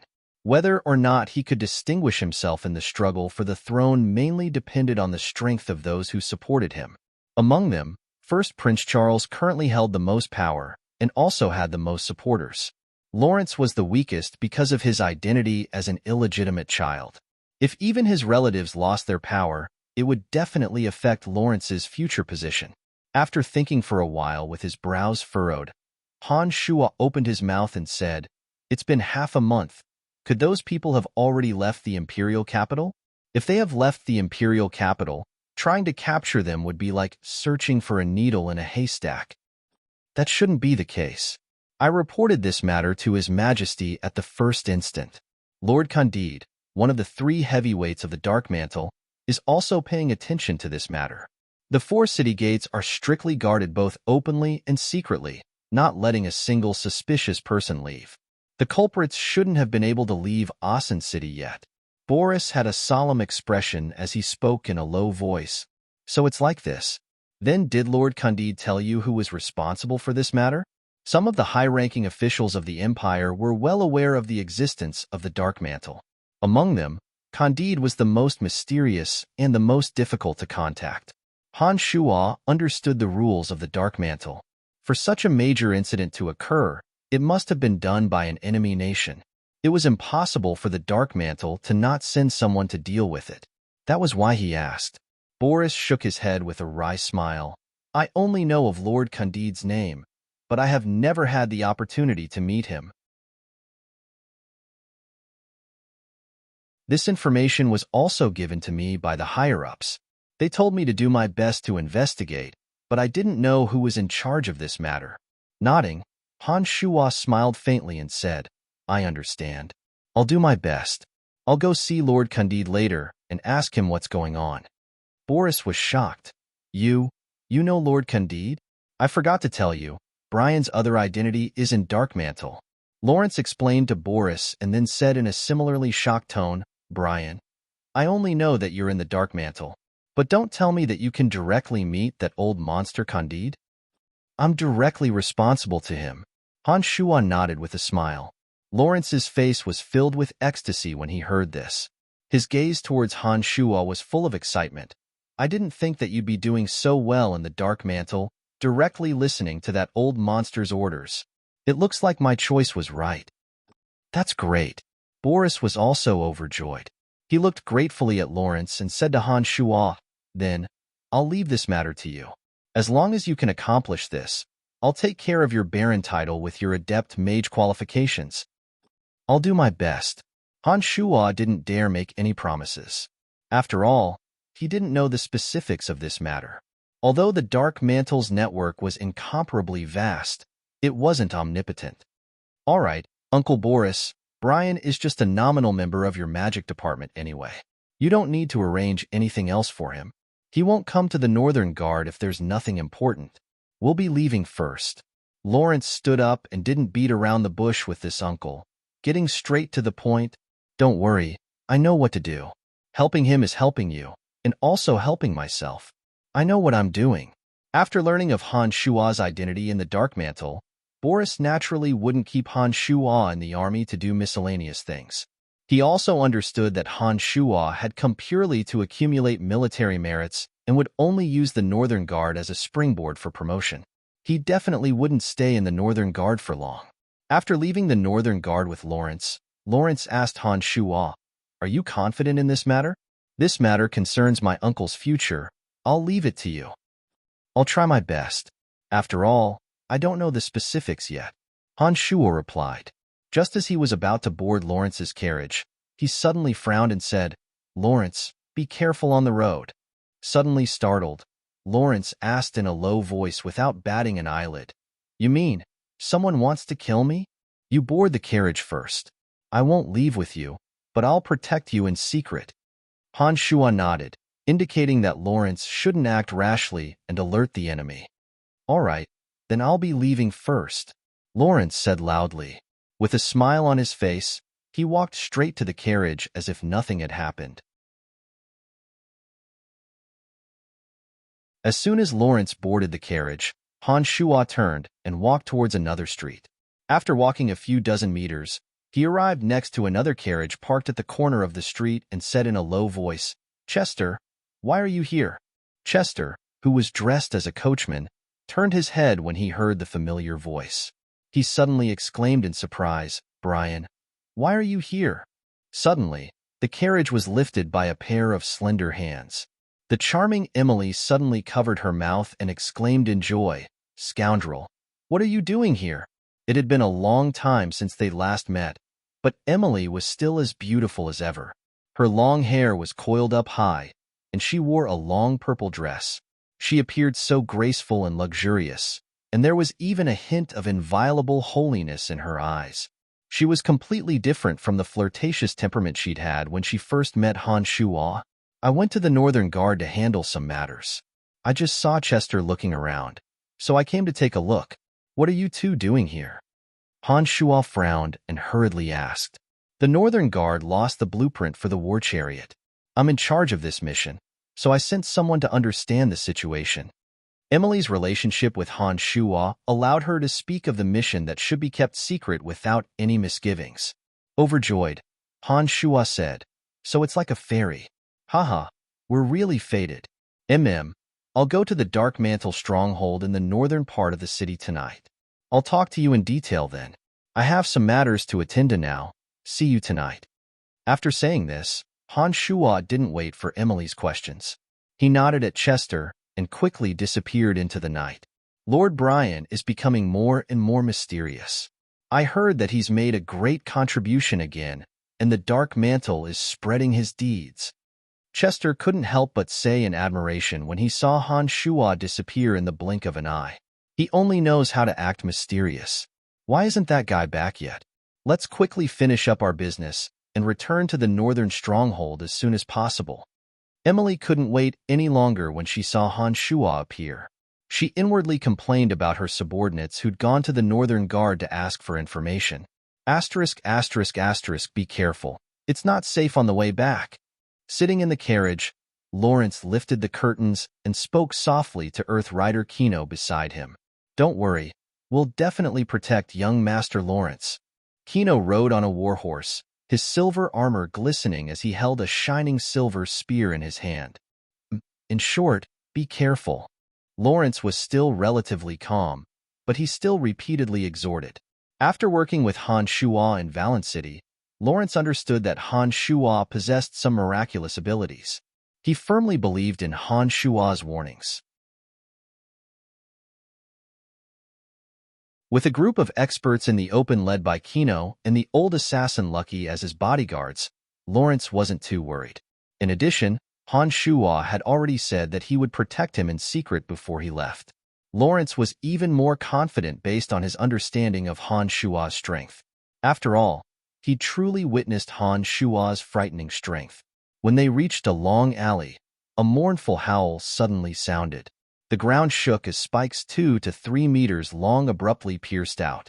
Lawrence's carriage and the sturdy warhorses of Kino and the others were all struck by the spikes. Kino's group and Lawrence's warhorses were all shot to death in an instant. It was a good thing that Lawrence and the others were already prepared. The instant the ground shook, they were immediately prepared. They hurriedly jumped off their warhorses and carriages and landed in an area that hadn't been pierced by the spikes. On the roofs of the long alley, several archers released sharp arrows that whistled towards Lawrence and the others. Kino's group of knights tightly surrounded Lawrence and raised their round shields in defense. Polak, continue to release the spikes. A black-robed mage stood on a rooftop and yelled in another direction. "I'm Brian of the Northern Guard's magic department. Whoever dares to behave atrociously within my jurisdiction must be tired of living." Han Shuo walked out from that direction with a cold smile on his face. He held a bloody head in his hand. "Polak." The black-robed mage was shocked when he saw the head in Han Shuo's hand and immediately called out, "You're tuning in to the Warrior Lore YouTube channel. Don't forget to subscribe and join us on this journey to catch the most captivating stories.